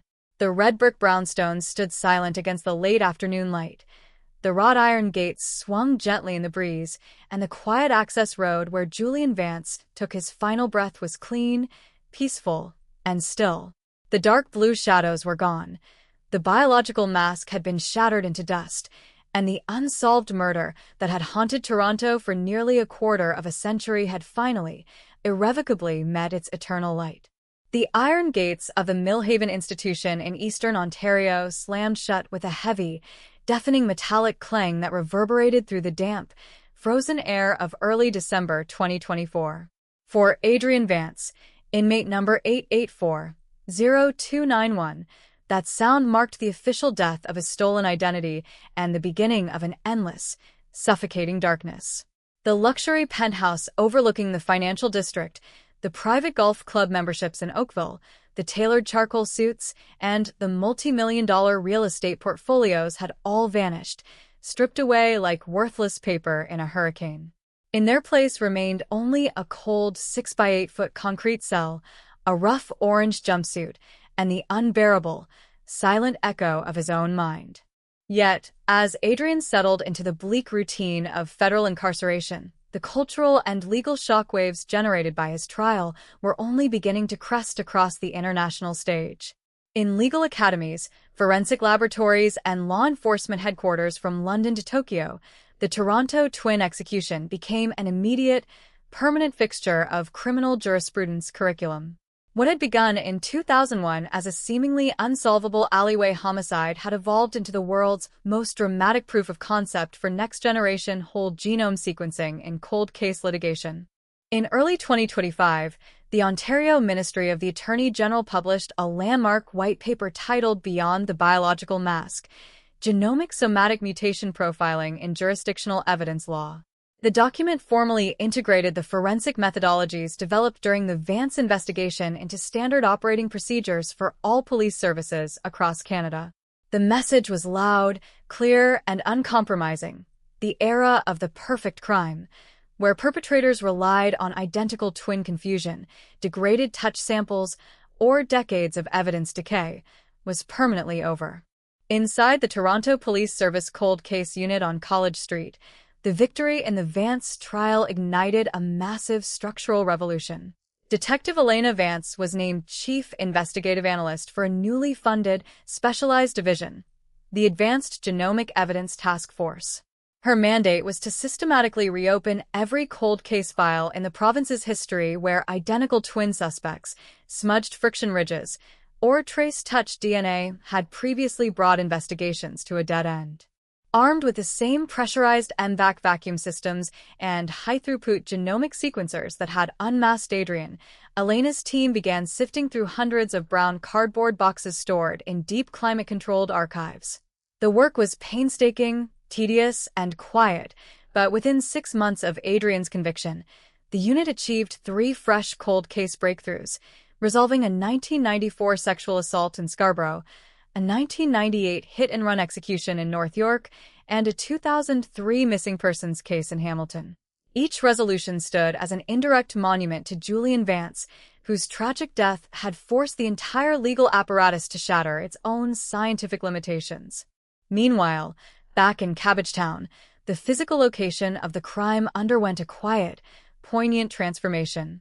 The red brick brownstone on Parliament Street, where 34-year-old Julian Vance had bled out on his kitchen linoleum on that freezing November morning in 2001, had been purchased by a nonprofit foundation dedicated to supporting victim advocacy and wrongful conviction research.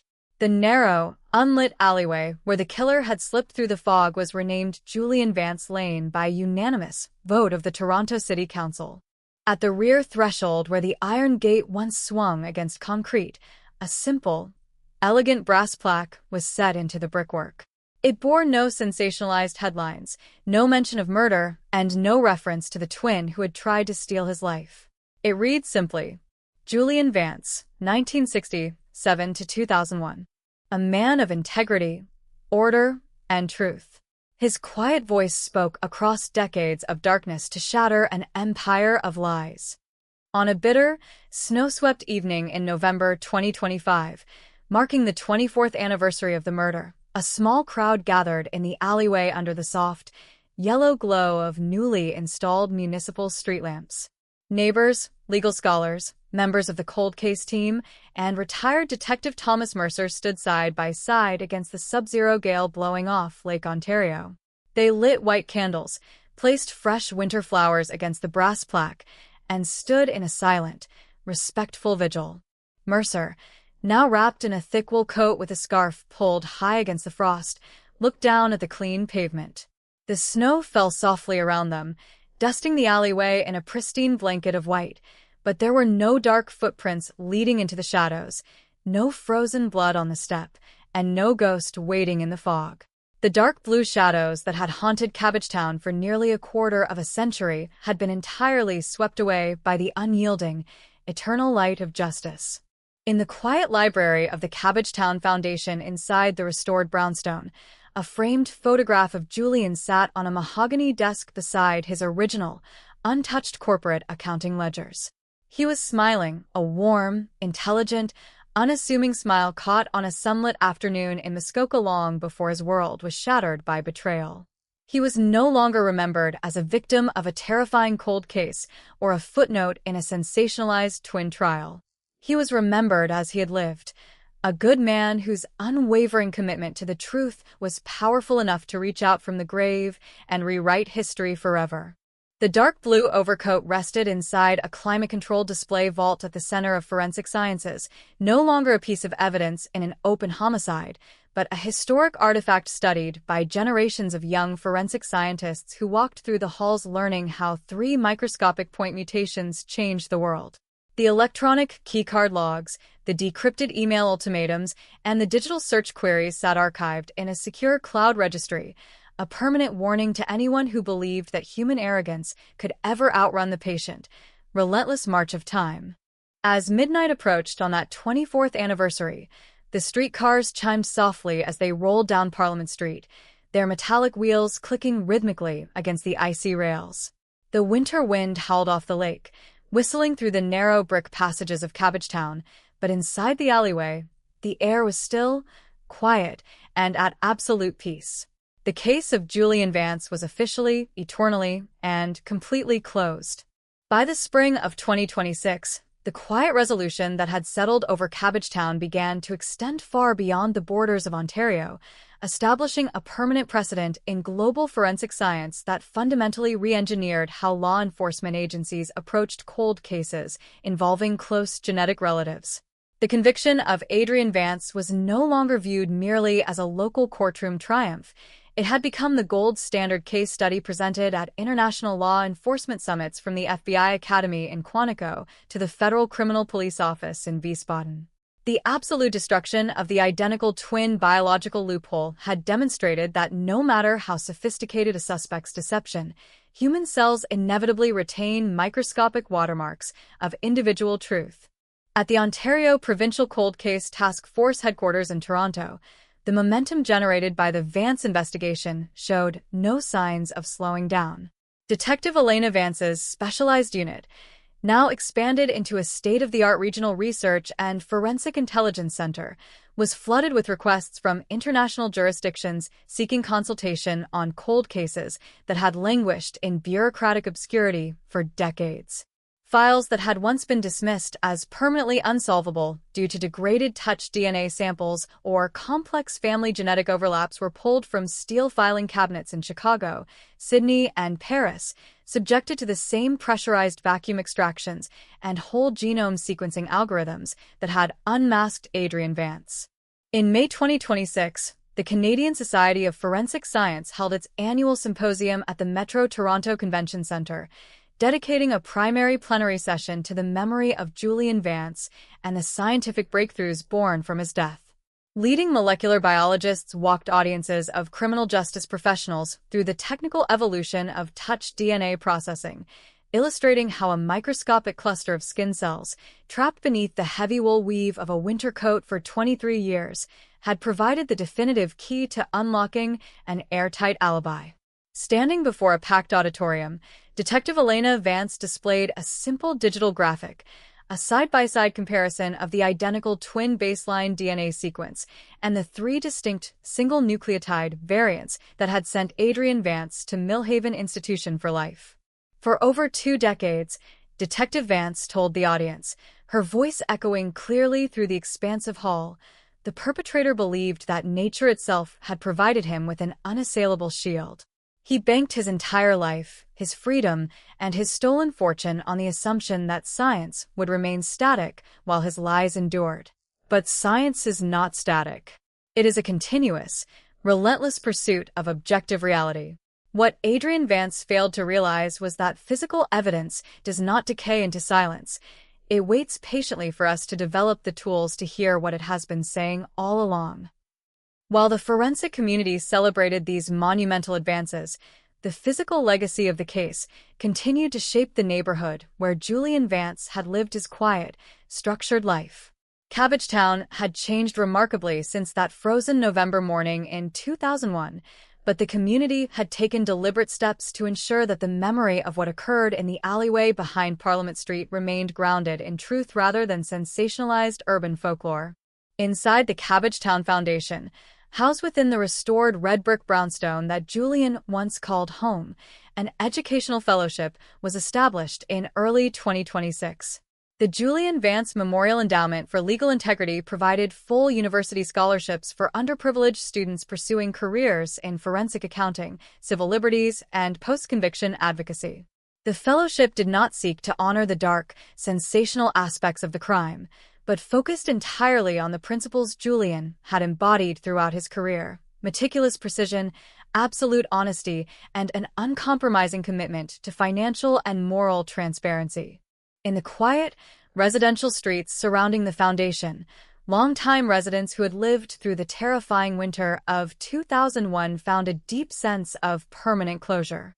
The lingering paranoia that had gripped the neighborhood for decades, the quiet suspicion that a cold-blooded killer was still walking among them, or that a stranger had vanished into the freezing fog without a trace, had been completely replaced by an enduring pride in their community's resilience. The yellow police tape was long gone, the alleyway was brightly lit, and the brass plaque set into the brickwork near the rear gate stood as a quiet sentinel of peace. Far to the east, along the bleak, windswept shores of Lake Ontario, the reality of life inside the maximum security corridors of the Millhaven Institution had settled into a bleak, unchanging monotony for inmate number 884-0291. Adrian Vance, stripped of his luxury, his influence, and the stolen identity he had worn like a second skin for nearly a quarter of a century, spent his days in predictable, rigid isolation. The man who had once maneuvered through multi-million-dollar real estate deals and moved in the highest circles of Toronto society was now confined to a world measured by concrete walls, iron bars, and timed courtyard walks beneath an overcast sky.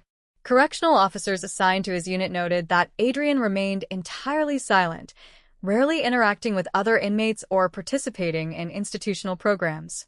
He spent hours sitting at the small steel desk in his cell, staring blankly at the blank concrete wall in front of him, trapped in the inescapable prison of his own mind. The grand illusions of ultimate intellectual superiority, the belief that he had outsmarted the police, the courts, and time itself, had crumbled into absolute dust, leaving behind only the stark, undeniable reality that he would spend the remainder of his natural life behind bars. In the late summer of 2026, retired Detective Thomas Mercer made what would be his final visit to the Toronto Police Service Cold Case Unit on College Street. Now in his late 70s, walking with the aid of a cane, the old homicide investigator was welcomed into the modern, high-tech command center by Detective Elena Vance and her team of young, ambitious analysts. Mercer stood quietly in the center of the room, looking at the large digital screens displaying active case files, automated DNA sequencing arrays, and high-resolution crime scene maps. Elena walked over to the veteran detective, handing him a hardbound, leather edition of the final investigative report on the Julian Vance murder, a comprehensive, multi-volume document detailing every step of the 23-year investigation from the initial response on November 22, 2001, to the final verdict in the Ontario Superior Court of Justice. Mercer ran his weathered fingers over the embossed gold lettering on the cover, a quiet smile appearing on his face. "When I stood in that freezing kitchen in 2001, Mercer said softly, his voice gravelly with age and emotion, I promised myself I wouldn't let Julian be forgotten.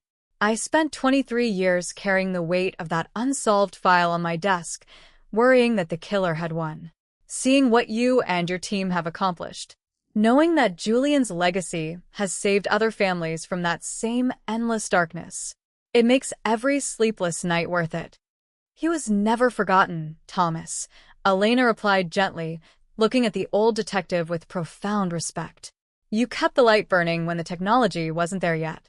We just carried the torch across the finish line." As dusk began to settle over the city of Toronto on a warm August evening in 2026, the setting sun cast long, golden reflections across the glass skyscrapers of the financial district and the tree-lined avenues of Cabbagetown. Along Parliament Street, families walked past the restored red-brick townhouses. Streetcars chimed softly as they navigated the tracks, and the air was filled with the gentle, rhythmic sounds of a vibrant, peaceful urban neighborhood. Down in Julian Vance Lane, the warm summer breeze rustled the leaves of the hardwood trees overhanging the brick alleyway. The brass plaque near the rear gate caught the final rays of the evening light, shining steady and bright against the weathered red brick. There were no dark blue shadows lurking in the corners, no frozen footprints in the snow, and no unspoken secrets hiding in the fog. The truth had arrived, clear and absolute, leaving behind an unyielding trail of light that would guide the hands of justice forevermore. By the winter of 2026, the sweeping legal, forensic, and social transformations set in motion by the resolution of the Julian Vance investigation had reached full maturity, permanently reshaping the doctrine of cold case enforcement throughout the international criminal justice community. The narrative of the Cabbagetown execution, where an identical twin leveraged his shared genetic profile to execute his brother and absorb his life, was no longer framed as a horrifying anomaly. Instead, it was cited across academic textbooks, federal law enforcement curriculums, and legislative chambers as the definitive watershed moment that brought an end to the era of biological concealment. In early December 2026, the Department of Justice in Ottawa, working in tandem with the provincial attorneys general across Canada, formally launched the National Forensic Integrity and Heritage Initiative. The legislation, directly inspired by the evidentiary precedents established during the trial of Adrian Vance, mandated that all preserved physical evidence from unsolved homicides and sexual assaults dating back to 1970 be subjected to systematic, high-throughput genomic sequencing using the MVAC and next-generation whole genome techniques. The days of evidence sitting passively in climate-controlled storage vaults, waiting for a chance lead or a suspect confession, were officially over. The state had assumed an active, mathematical obligation to interrogate the physical record using every tool that modern computational biology could offer. Inside the state-of-the-art laboratories of the Center of Forensic Sciences on Grenville Street in Toronto, the team that had unmasked Adrienne Vance operated at the center of this national effort. The specialized unit led by Detective Elena Vance had grown into a premier hub for forensic innovation, attracting molecular biologists, bioinformaticians, and cold case detectives from across the globe. Under her direction, the unit processed over 1,200 historical evidence items in 2026 alone, resulting in 63 cold case resolutions across Ontario, 63 families who had spent decades living in the suffocating silence of unresolved grief, finally receiving definitive, indisputable answers. Each breakthrough stood as a quiet, powerful testament to the man whose tragedy had forced the system to dismantle its own limits. In late December, the unit successfully resolved the 1989 murder of a young university student in London, Ontario, a case where the original physical evidence had yielded only smudged, mixed-touch DNA that early testing could never separate. Using the single nucleotide variant analysis pioneered during the Vance trial, technicians isolated the perpetrator's unique genetic signature, leading to the quiet arrest of a retired municipal clerk who had lived in comfortable obscurity for 37 years. When interviewed by reporters outside the courthouse, the victim's aging sister did not speak of the decades lost to pain, but of the young paralegal in Cabbagetown whose legacy had restored her family's faith in the world. "Julian Vance gave us our voice back," she said softly into the winter air. "He proved that time doesn't belong to the killer, it belongs to the truth."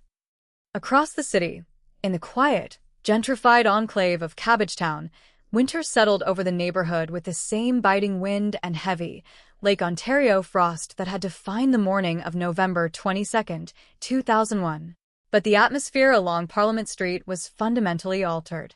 The dark, lingering dread that had haunted the community for nearly a quarter of a century had given way to an unshakable sense of peace and historical purpose. The red brick brownstone where Julian had lived was now a bustling sanctuary of legal research and civic action.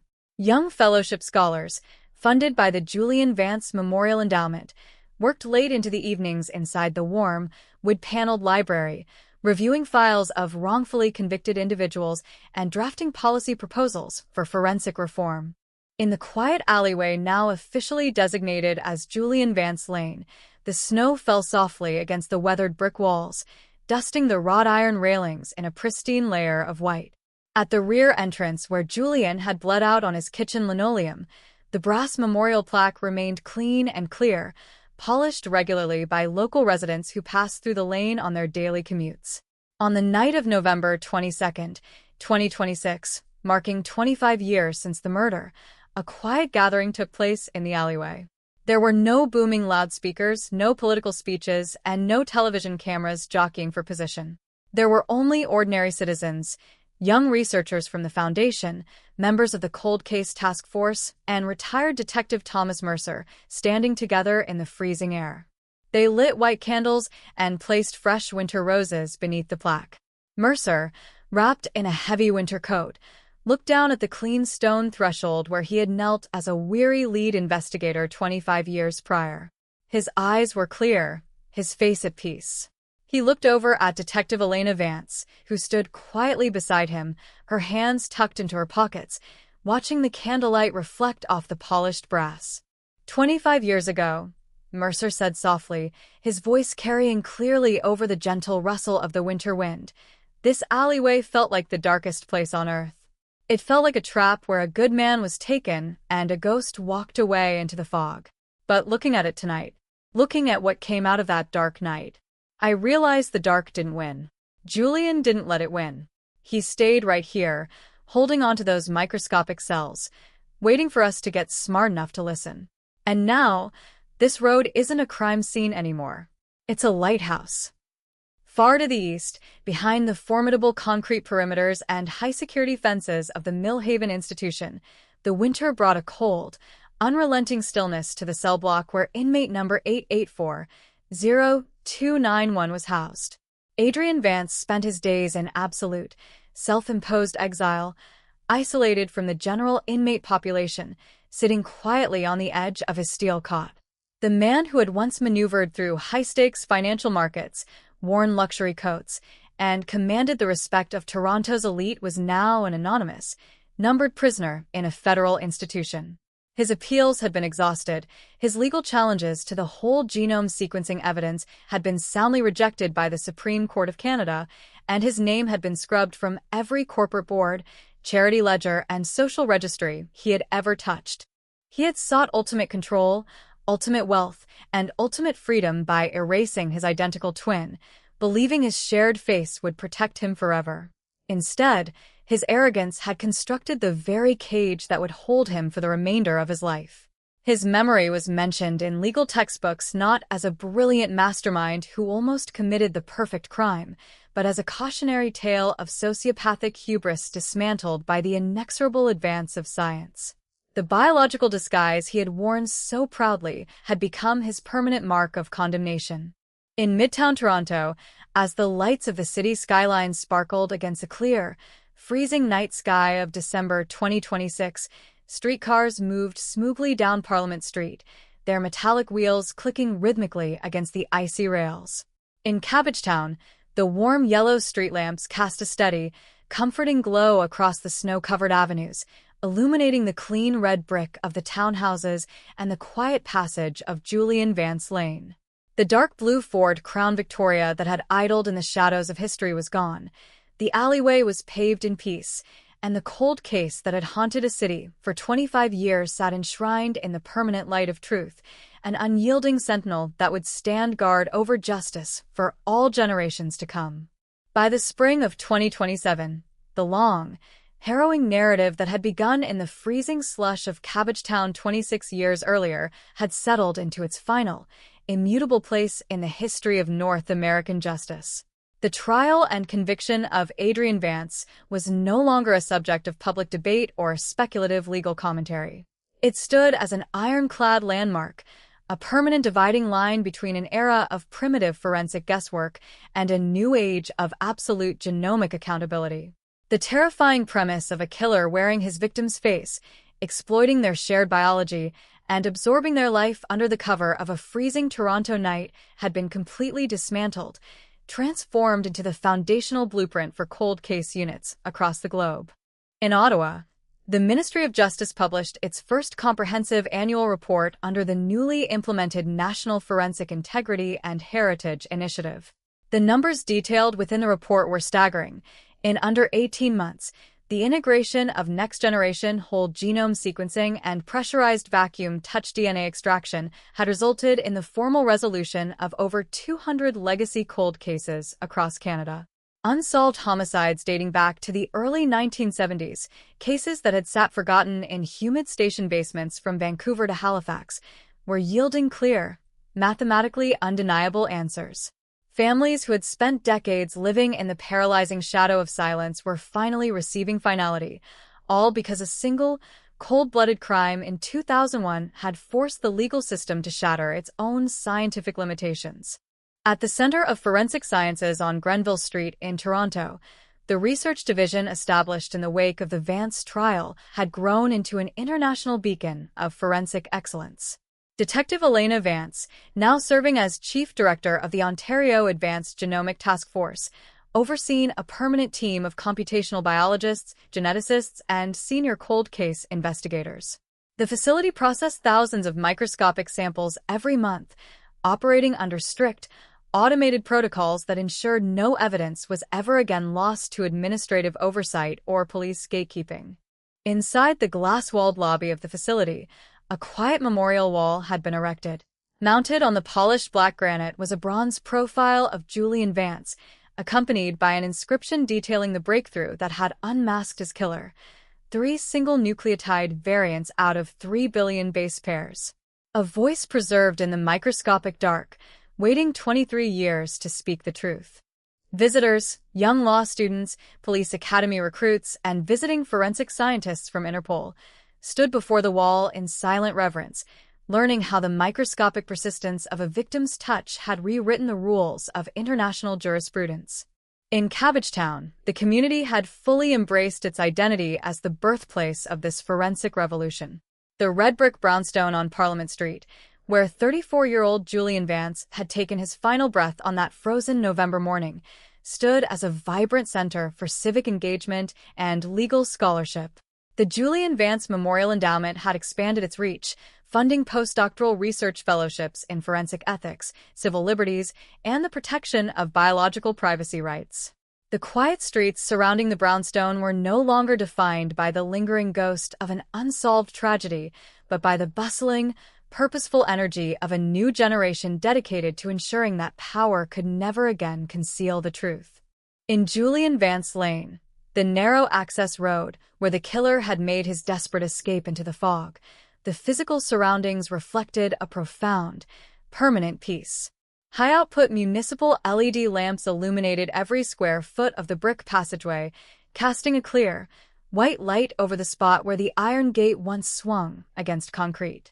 The brass plaque set into the red brick remained polished and bright, constantly adorned with fresh flowers left by local residents, legal scholars, and ordinary citizens who walked down the lane to reflect on the nature of justice, memory, and truth.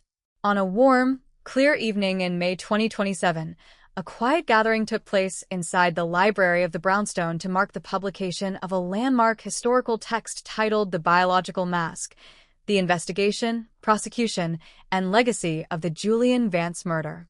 Written jointly by legal scholars and senior forensic scientists, the book provided an exhaustive, unvarnished account of the 23-year pursuit of Adrian Vance, documenting every step from the initial 2001 crime scene processing to the groundbreaking genomic mapping presented in the Ontario Superior Court of Justice.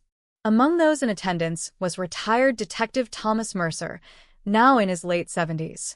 Walking slowly with his wooden cane, the old homicide investigator sat near the front row, listening quietly as speakers reflected on the long, agonizing path to justice. When Detective Elena Vance took the podium, she looked directly at Mercer, her voice filled with deep, genuine warmth. When this case began in the bitter cold of November 2001, Elena told the audience, technology could not bridge the gap between two identical genetic profiles. A killer walked away because he believed he was invisible behind his brother's face. But Detective Thomas Mercer did not allow that file to die. He kept Julian's name alive when the science wasn't ready. He preserved the evidence, he maintained the record, and he trusted that one day, the truth would find its way out of the dark. This victory belongs to the relentless persistence of human memory just as much as it belongs to computational genomics. The audience erupted into sustained, heartfelt applause, with attendees standing to honor the veteran detective who had carried the weight of Julian Vance's cold file for nearly a quarter of a century. Mercer smiled softly, a tear glistening in his eye, knowing that his life's greatest regret had finally been transformed into a triumph that would protect generations to come. Far to the east, behind the formidable concrete walls and barbed wire of the Millhaven Institution along Lake Ontario, the reality of life for inmate number 884-0291 remained cold, dark, and unchanging. Adrian Vance spent his days in strict, isolated confinement, completely cut off from the world he had tried so hard to manipulate. The luxury high-rises, the financial influence, and the stolen millions were nothing more than distant, agonizing phantoms in a 6-by-8-foot concrete cell.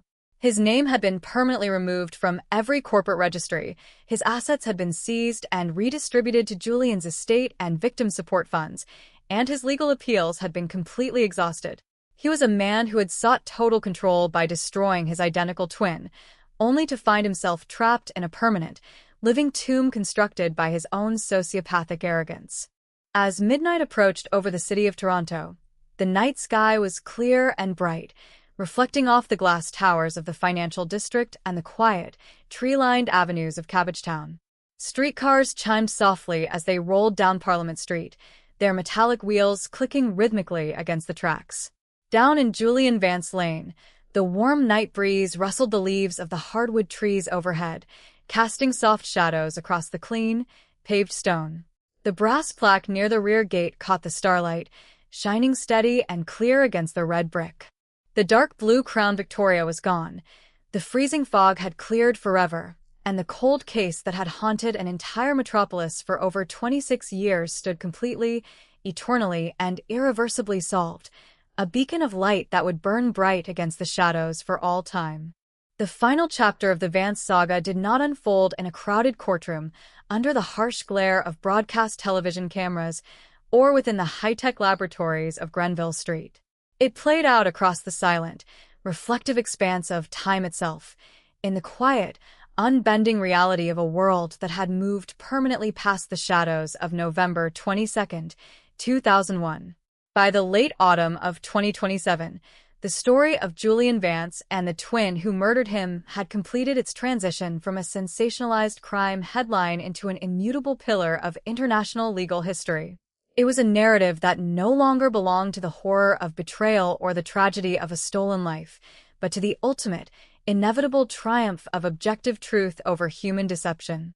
In early November 2027, marking 26 years since Julian's breath was cut short on his kitchen linoleum, the International Criminal Police Organization, known globally as Interpol, formally published its revised Global Standard Manual on Genetic Identity Verification in Complex Homicides. Designated as the Vance Protocols for Identical Kinship Analysis, the document was distributed to law enforcement agencies across 195 member countries. It codified the precise scientific methodologies developed during the Toronto investigation, mandating that the concept of an untestable biological match between identical twins be legally eradicated from global policing. The impact of this global standardization was swift and profound. In the United Kingdom, the Metropolitan Police Service utilized the Vance Protocols to reopen a 30-year-old cold case involving a double homicide in South London, where identical twin business partners had provided overlapping alibis that paralyzed detectives in 1997. Within 4 months of applying next-generation whole genome sequencing and somatic single nucleotide variant mapping, British forensic scientists isolated the exact point mutations belonging to the surviving brother, leading to his quiet arrest at his estate in Surrey. In Australia, the New South Wales Police Force achieved a similar breakthrough in a 2004 financial fraud and murder investigation. Across continents, oceans, and languages, the microscopic voice that Julian Vance had preserved in the wool fibers of his overcoat continued to speak, shattering decades of arrogance and bringing long-awaited peace to families who had lost all hope. In Toronto, the physical spaces that had once been defined by terror and mystery had reached an absolute, serene equilibrium.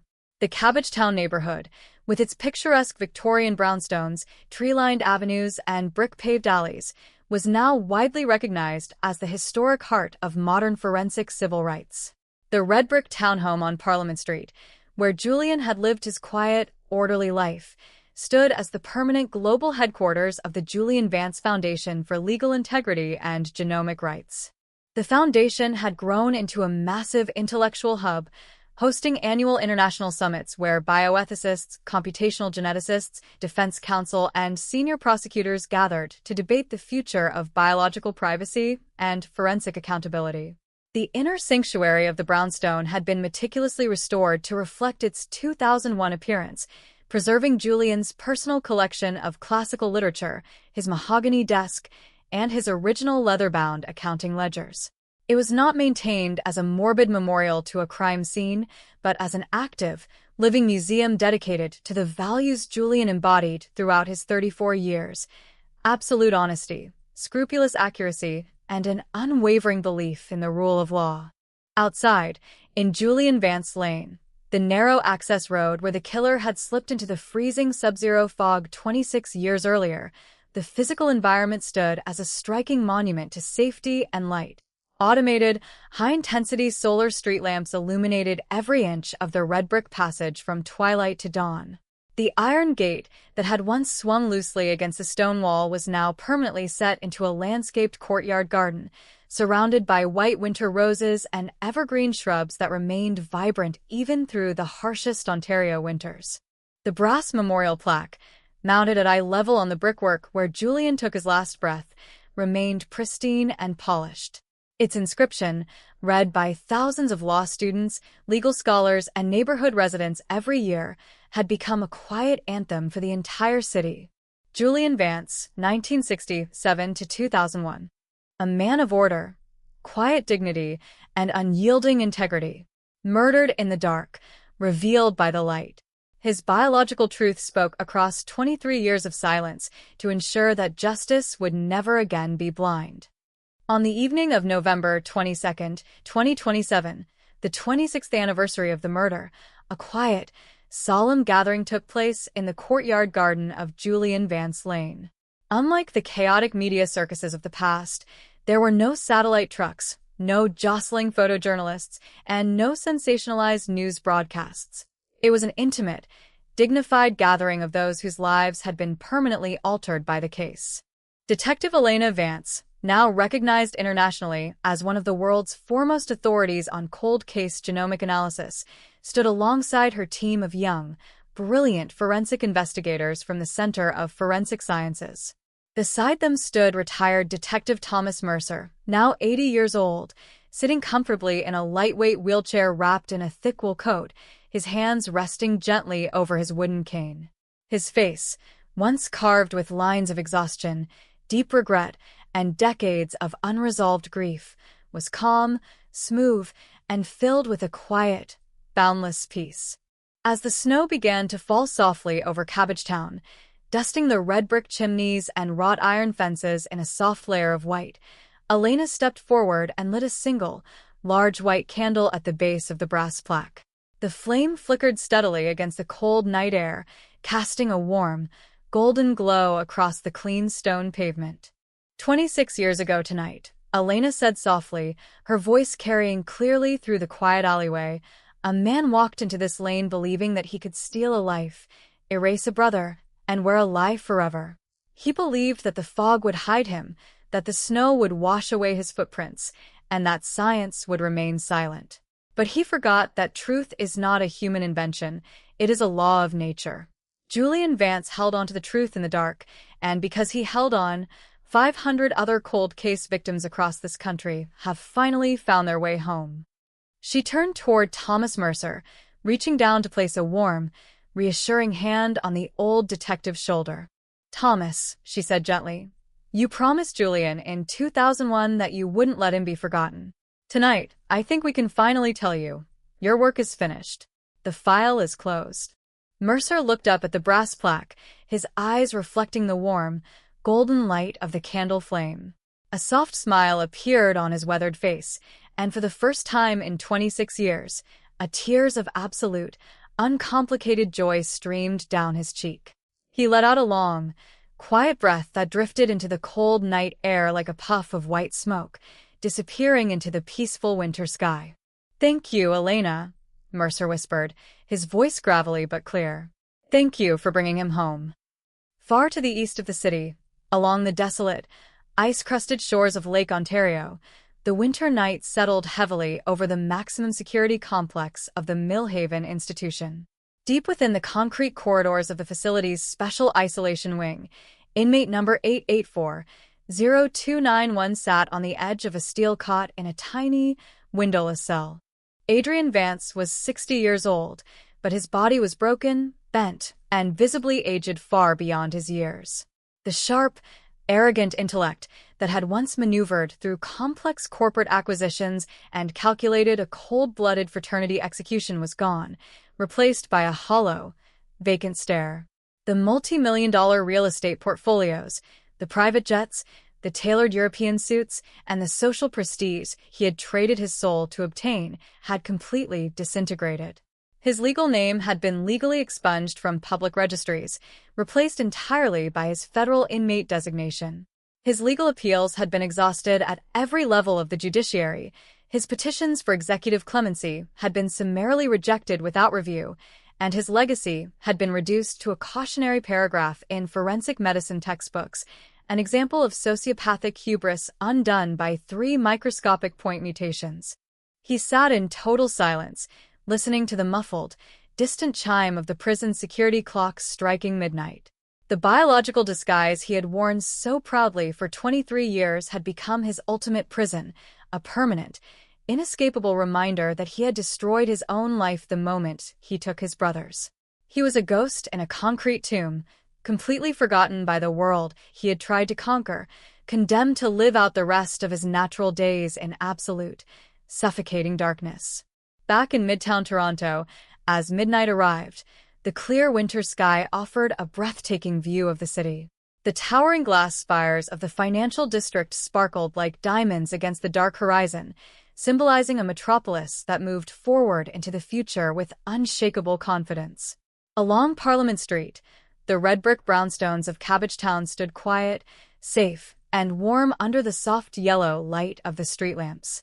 The red streetcars rolled smoothly along the tracks, their metallic wheels humming a steady, peaceful lullaby against the icy rails.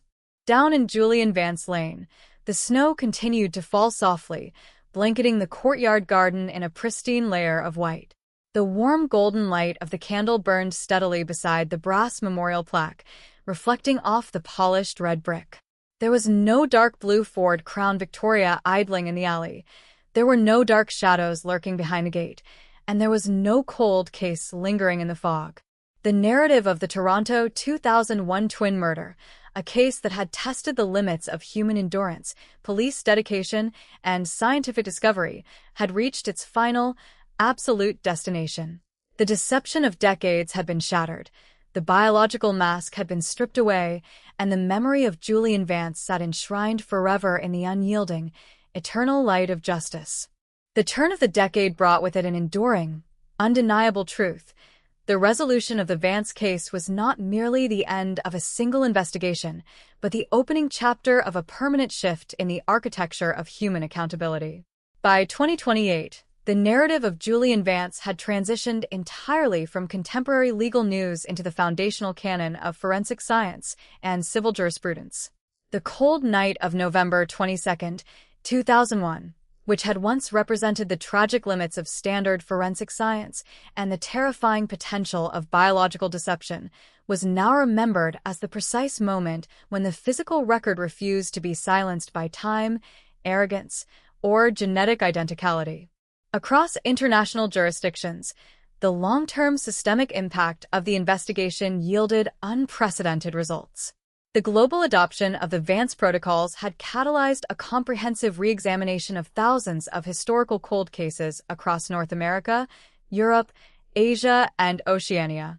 In the United States alone, the National Institute of Justice reported that the integration of pressurized vacuum extraction and somatic single nucleotide variant analysis had led to the formal resolution of over 800 previously unsolvable major crimes. Cases that had sat in climate-controlled storage vaults since the late 20th century, cases plagued by degraded touch DNA, close familial genetic overlap, or sophisticated alibis, were yielding clear, definitive mathematical answers. The unspoken fear that an offender could evade justice simply by outlasting the technology of their era had been permanently extinguished.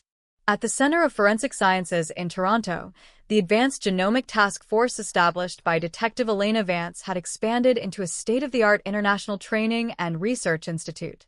The facility served as a global sanctuary for computational biology and evidence analysis, attracting top-tier geneticists, bioinformaticians, and homicide investigators from Interpol, the FBI, and Scotland Yard. Within the bright, glass-walled atrium of the building, a dedicated educational gallery showcased the historical evolution of forensic science, featuring the original high-throughput sequencers, the digital access logs from 2001, and the microscopic imaging files that had unmasked Adrian Vance. Students and visiting researchers from around the world walked through the gallery, examining the digital displays depicting the 3 specific somatic point mutations, the microscopic cellular watermarks, that had breached a 23-year biological disguise. The message conveyed to every incoming class of investigators was clear and absolute. Human cells do not lie, physical evidence does not decay into irrelevance, and the passage of time is no longer a defense against the truth. In Cabbagetown, the neighborhood where Julian Vance had spent his quiet, structured life, the landscape reflected a profound, permanent sense of civic peace. The red brick brownstone on Parliament Street stood as the bustling global administrative headquarters for the Julian Vance Foundation for Legal Integrity. The organization continued its vital work, administering multi-million-dollar research grants for postdoctoral scholars in forensic ethics, funding legal aid for vulnerable populations, and advising national legislatures on the preservation of biological data privacy. The streets surrounding the brownstone, once shadowed by the terrifying mystery of an unpunished murder, were now celebrated as a symbol of community resilience and scientific triumph. Longtime residents who had lived through the freezing winter of 2001 walked along the tree-lined avenues with a deep, quiet pride. The lingering trauma of that dark era had been completely replaced by an enduring legacy of justice. In Julian Vance Lane, the bright, solar-powered municipal lamps illuminated the clean stone pavement every evening from dusk until dawn. The courtyard garden surrounding the rear threshold remained immaculate, filled with white winter roses, green boxwood hedges, and quiet stone benches where visitors could sit in contemplation. The brass memorial plaque set into the red brickwork remained polished to a pristine shine, continuously adorned with fresh flowers left by neighbors, visiting legal scholars, and ordinary citizens who came to pay their respects to the man whose tragedy had reshaped the world. On a crisp, clear autumn afternoon in October 2028, a private ceremony was held in the courtyard garden to mark the formal dedication of the Julian Vance International Archives. The archive, housed within a newly constructed subterranean wing beneath the brownstone, contained the complete digitized records of every cold case resolved through the genomic methodologies pioneered during the Vance investigation. Attending the dedication was retired Detective Thomas Mercer, now 81 years old. Though frail in body and relying on a wheelchair, his mind remained sharp, and his eyes burned with a clear, tranquil light. Beside him stood Detective Elena Vance, alongside representatives from the municipal government, the judiciary, and the international scientific community. As the afternoon sun cast long, golden rays across the red brick walls of the lane, Elena addressed the small gathering. Her voice was steady, warm, and resonant in the quiet alleyway. When we look back at the history of justice, Elena said, we often measure progress by the laws we write or the institutions we build. But real progress is born in moments like the one that happened right here, when an ordinary man's commitment to truth proved stronger than a murderer's calculated cruelty. Julian Vance did not choose to become a symbol of forensic history. He simply lived a life of absolute integrity. And when that life was stolen in the dark, he left behind a physical legacy that technology eventually grew wise enough to read. This archive does not belong to the past. It belongs to every family in the world who is still waiting for their answers. She turned to Mercer, placing a gentle hand on his arm. The old detective nodded slowly, a quiet, serene smile resting on his face as he looked at the brass plaque glowing in the autumn sunlight. The burden he had carried across 23 cold winters, the weight of an unsolved file and a promise made to a silent kitchen in 2001, was completely gone. Far to the east, along the bleak, rocky shores of Lake Ontario, the seasons passed in brutal, unchanging isolation behind the high concrete walls of the Millhaven Institution. For inmate number 884-0291, the passage of time had lost all meaning. Confined to a high-security cell in the facility's long-term care unit, Adrian Vance lived in total, self-imposed silence. His health had deteriorated significantly. His hair was stark white, his posture stooped, and his once arrogant gaze was hollow and dim. The multi-million-dollar real estate portfolios, the offshore bank accounts, the luxury penthouses, and the stolen identity had all dissolved into non-existence. His name was never spoken in corporate boardrooms or social registries. He existed solely as an alphanumeric code in a federal corrections database. Every legal appeal had been exhausted, every petition dismissed, and every attempt to challenge the genomic evidence soundly rejected by the highest courts in the land. The biological mask he had worn to murder his brother had become his permanent, living tomb. He was a man who had sacrificed his humanity for total control, only to find himself completely erased by the microscopic truth he had sought to destroy. As evening fell over Toronto, a soft, serene quiet descended upon Cabbagetown. The streetcars chimed softly as they moved along Parliament Street, their metallic wheels humming against the rails in a rhythmic, reassuring cadence.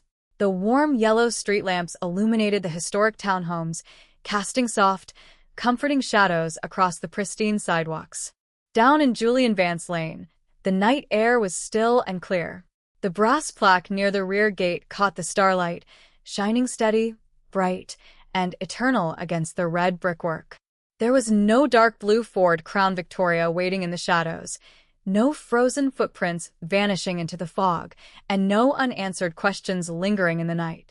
The cold case of Julian Vance was solved, closed, and enshrined forever in the permanent, unyielding light of truth, a story fully completed, an enduring beacon of justice for all time. The passage of time across the late 2020s solidified a profound, immutable reality. The Vance case had completely outgrown the boundaries of a single criminal trial to become a permanent pillar of human history. The events of November 22, 2001, once an agonizing symbol of police frustration, unanswered grief, and a chillingly perfect biological deception, were now viewed as the dawn of a new epoch in international jurisprudence. The freezing Cabbagetown alleyway, the dark blue Ford Crown Victoria vanishing into the fog, and the untouched $600 in a dead man's pocket were no longer relics of an unsolved cold case.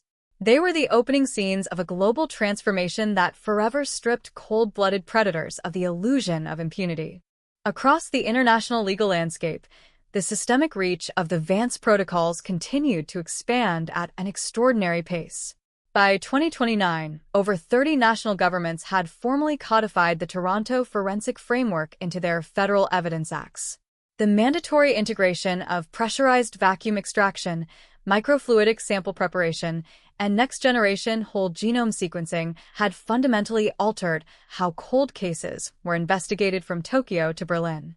Thousands of historical homicides, sexual assaults, and unidentified missing persons cases, files that had sat decaying in dark station basements for nearly half a century, were brought to definitive, mathematical resolution. The global message echoed with absolute clarity: time does not erase physical evidence, biology does not lie, and nature itself will eventually betray those who attempt to hide behind its complexities. In Toronto, the Centre of Forensic Sciences stood as the premier international monument to this scientific renaissance. The Advanced Genomic Task Force, established under the visionary leadership of Detective Elena Vance, had evolved into a world-renowned institute for forensic research and computational biology. The facility operated continuously, processing microscopic touch DNA samples from historical crime scenes across the globe. Inside the building's expansive glass lobby, the memorial gallery dedicated to Julian Vance remained a place of quiet, profound reflection. Law students, forensic technicians, and veteran homicide detectives from around the world walked through the gallery, studying the high-resolution digital maps of the 3 single nucleotide variants that had shattered Adrian Vance's 23-year lie. The gallery served as a stark, permanent reminder of the core philosophy that defined the post-Vance era, that justice is not a matter of speed or theatrical courtroom battles, but a patient, unyielding commitment to objective reality. Every incoming analyst who joined the center was required to study the 2001 Cabbagetown file, learning that even a cluster of microscopic skin cells trapped beneath the weave of a heavy wool overcoat possesses a voice powerful enough to shatter empires built on deceit. In Cabbagetown, the neighborhood where Julian Vance had lived his quiet, orderly life, the atmosphere was defined by an enduring, golden peace. The red brick brownstone on Parliament Street, where 34-year-old Julian had taken his final breath on that frozen November morning, served as the global headquarters for the Julian Vance Foundation for Legal Integrity. The foundation's work had expanded exponentially, providing international research grants for postdoctoral scholars in bioethics, funding post-conviction review panels, and establishing strict ethical guidelines to ensure that advanced genomic testing remained a tool for truth rather than state overreach. The residential avenues surrounding the brownstone were vibrant, welcoming, and deeply connected to their historic past. The longtime neighbors who had lived through the terrifying winter of 2001 had seen the dark shadows that once hung over Parliament Street completely replaced by an unshakable sense of civic pride. The community had not forgotten Julian. They had enshrined his values into the very rhythm of their daily lives. In Julian Vance Lane, the narrow access road, where the killer had once made his desperate escape into the freezing sub-zero fog, the physical space had been transformed into a peaceful, brightly lit courtyard garden. Solar-powered municipal street lamps illuminated every square foot of the brick passage from dusk until dawn, casting a warm, steady light over the clean stone pavement. The brass memorial plaque set into the red brickwork near the rear gate remained polished to a mirror shine, continuously decorated with fresh flowers, candles, and notes of gratitude left by citizens, legal scholars, and passing tourists. On a warm, starlit evening in November 2029, marking 28 years since the murder, a quiet vigil took place in the courtyard garden. Among the attendees was retired Detective Thomas Mercer, now 82 years old. Though frail in body, sitting comfortably in a wheelchair wrapped in a thick wool coat, his eyes were clear, serene, and filled with a quiet, boundless peace. Beside him stood Detective Elena Vance, looking out over the crowd of neighbors, forensic scientists, and young legal scholars who had gathered to honor Julian's memory. As the cool autumn wind rustled the leaves of the hardwood trees overhead, Elena stepped forward to speak. Her voice was steady, warm, and deeply resonant in the quiet alleyway. 28 years ago, Elena told the crowd, a man stood in the freezing dark right here and believed he had outsmarted the world. He believed that because he shared his brother's face, his brother's blood, and his brother's genetic code, he could commit a brutal murder, steal a fortune, and hide behind a biological mask forever. But he failed to realize that the truth has a patience that outlasts human arrogance. Julian Vance did not vanish into the fog on that cold night in 2001. He left us a message in his code, waiting for us to grow wise enough to hear it. And tonight, because of Julian, thousands of families across the world have finally found their answers. She turned gently to Thomas Mercer, placing her hand over his weathered fingers resting on his wooden cane. The old detective looked up at the brass plaque glowing softly under the street lamps, a serene smile touching his lips. The heavy weight he had carried for nearly 3 decades, the sleepless nights, the cold alleyways, and the weight of an unsolved file, was completely, eternally gone. Far to the east, behind the formidable concrete perimeters and high-security fences of the Millhaven Institution along the icy shores of Lake Ontario, the reality of life for inmate number 884-0291 remained cold, dark, and unchanging.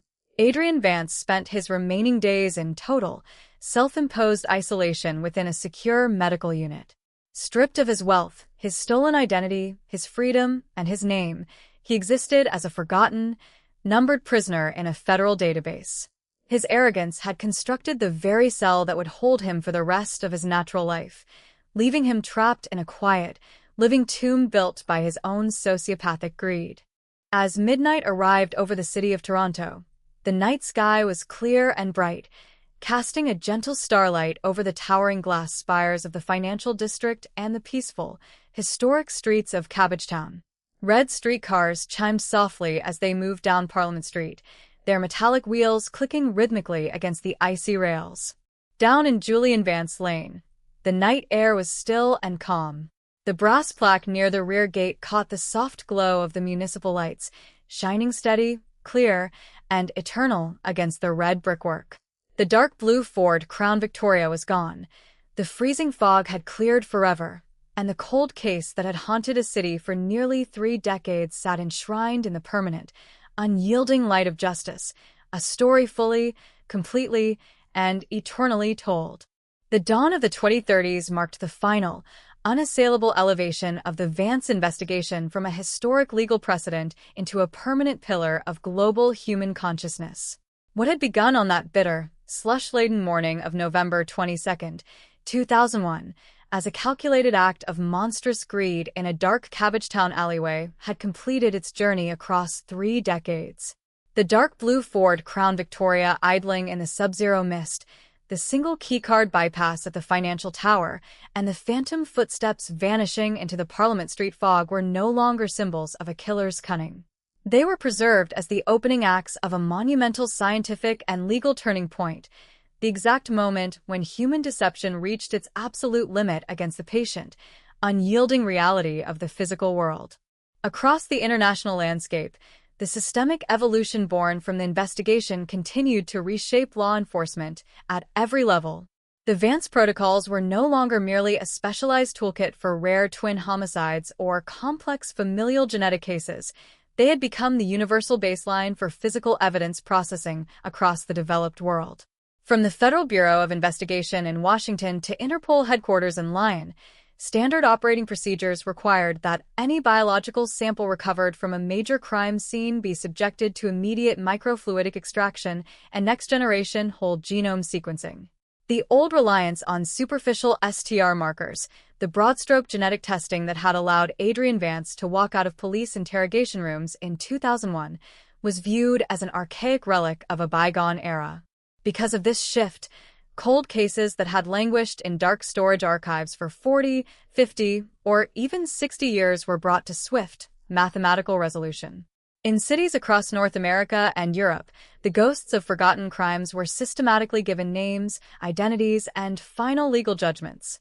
Thousands of families who had resigned themselves to an eternity of unanswered questions found themselves standing before press podiums, expressing quiet, tearful gratitude to a quiet corporate accountant from Toronto who had refused to let his killer hide behind his face. Julian Vance's murder had become the catalyst that ensured time would never again serve as a sanctuary for those who spilled innocent blood. At the Center of Forensic Sciences on Grenville Street in Toronto, the Advanced Genomic Evidence Task Force had expanded into a world-renowned international research institute. The facility operated as a permanent beacon of scientific integrity, housing high-throughput computational grids capable of mapping billions of base pairs in a matter of hours. Inside the building's expansive glass atrium, the memorial gallery dedicated to Julian Vance remained a place of profound, quiet pilgrimage for law students, bioinformaticians, and homicide investigators from every corner of the globe. Visitors walked past the climate-control display vault housing the dark blue wool overcoat, examining the interactive digital panels that mapped the 3 single nucleotide variants, the microscopic somatic mutations, that had unmasked Adrienne Vance after 23 years of silence. The message inscribed on the gallery's central marble wall served as the guiding philosophy for every new generation of forensic analysts. Physical evidence does not surrender to time, nor does it yield to human arrogance. It waits in the microscopic dark until we grow wise enough to hear its truth. In Cabbagetown, the neighborhood where Julian had built his structured, quiet life, the physical and emotional landscape reflected a deep, permanent serenity. The red brick townhome on Parliament Street, where 34-year-old Julian had taken his final breath on that frozen morning, stood as the global administrative center for the Julian Vance Foundation for Legal Integrity.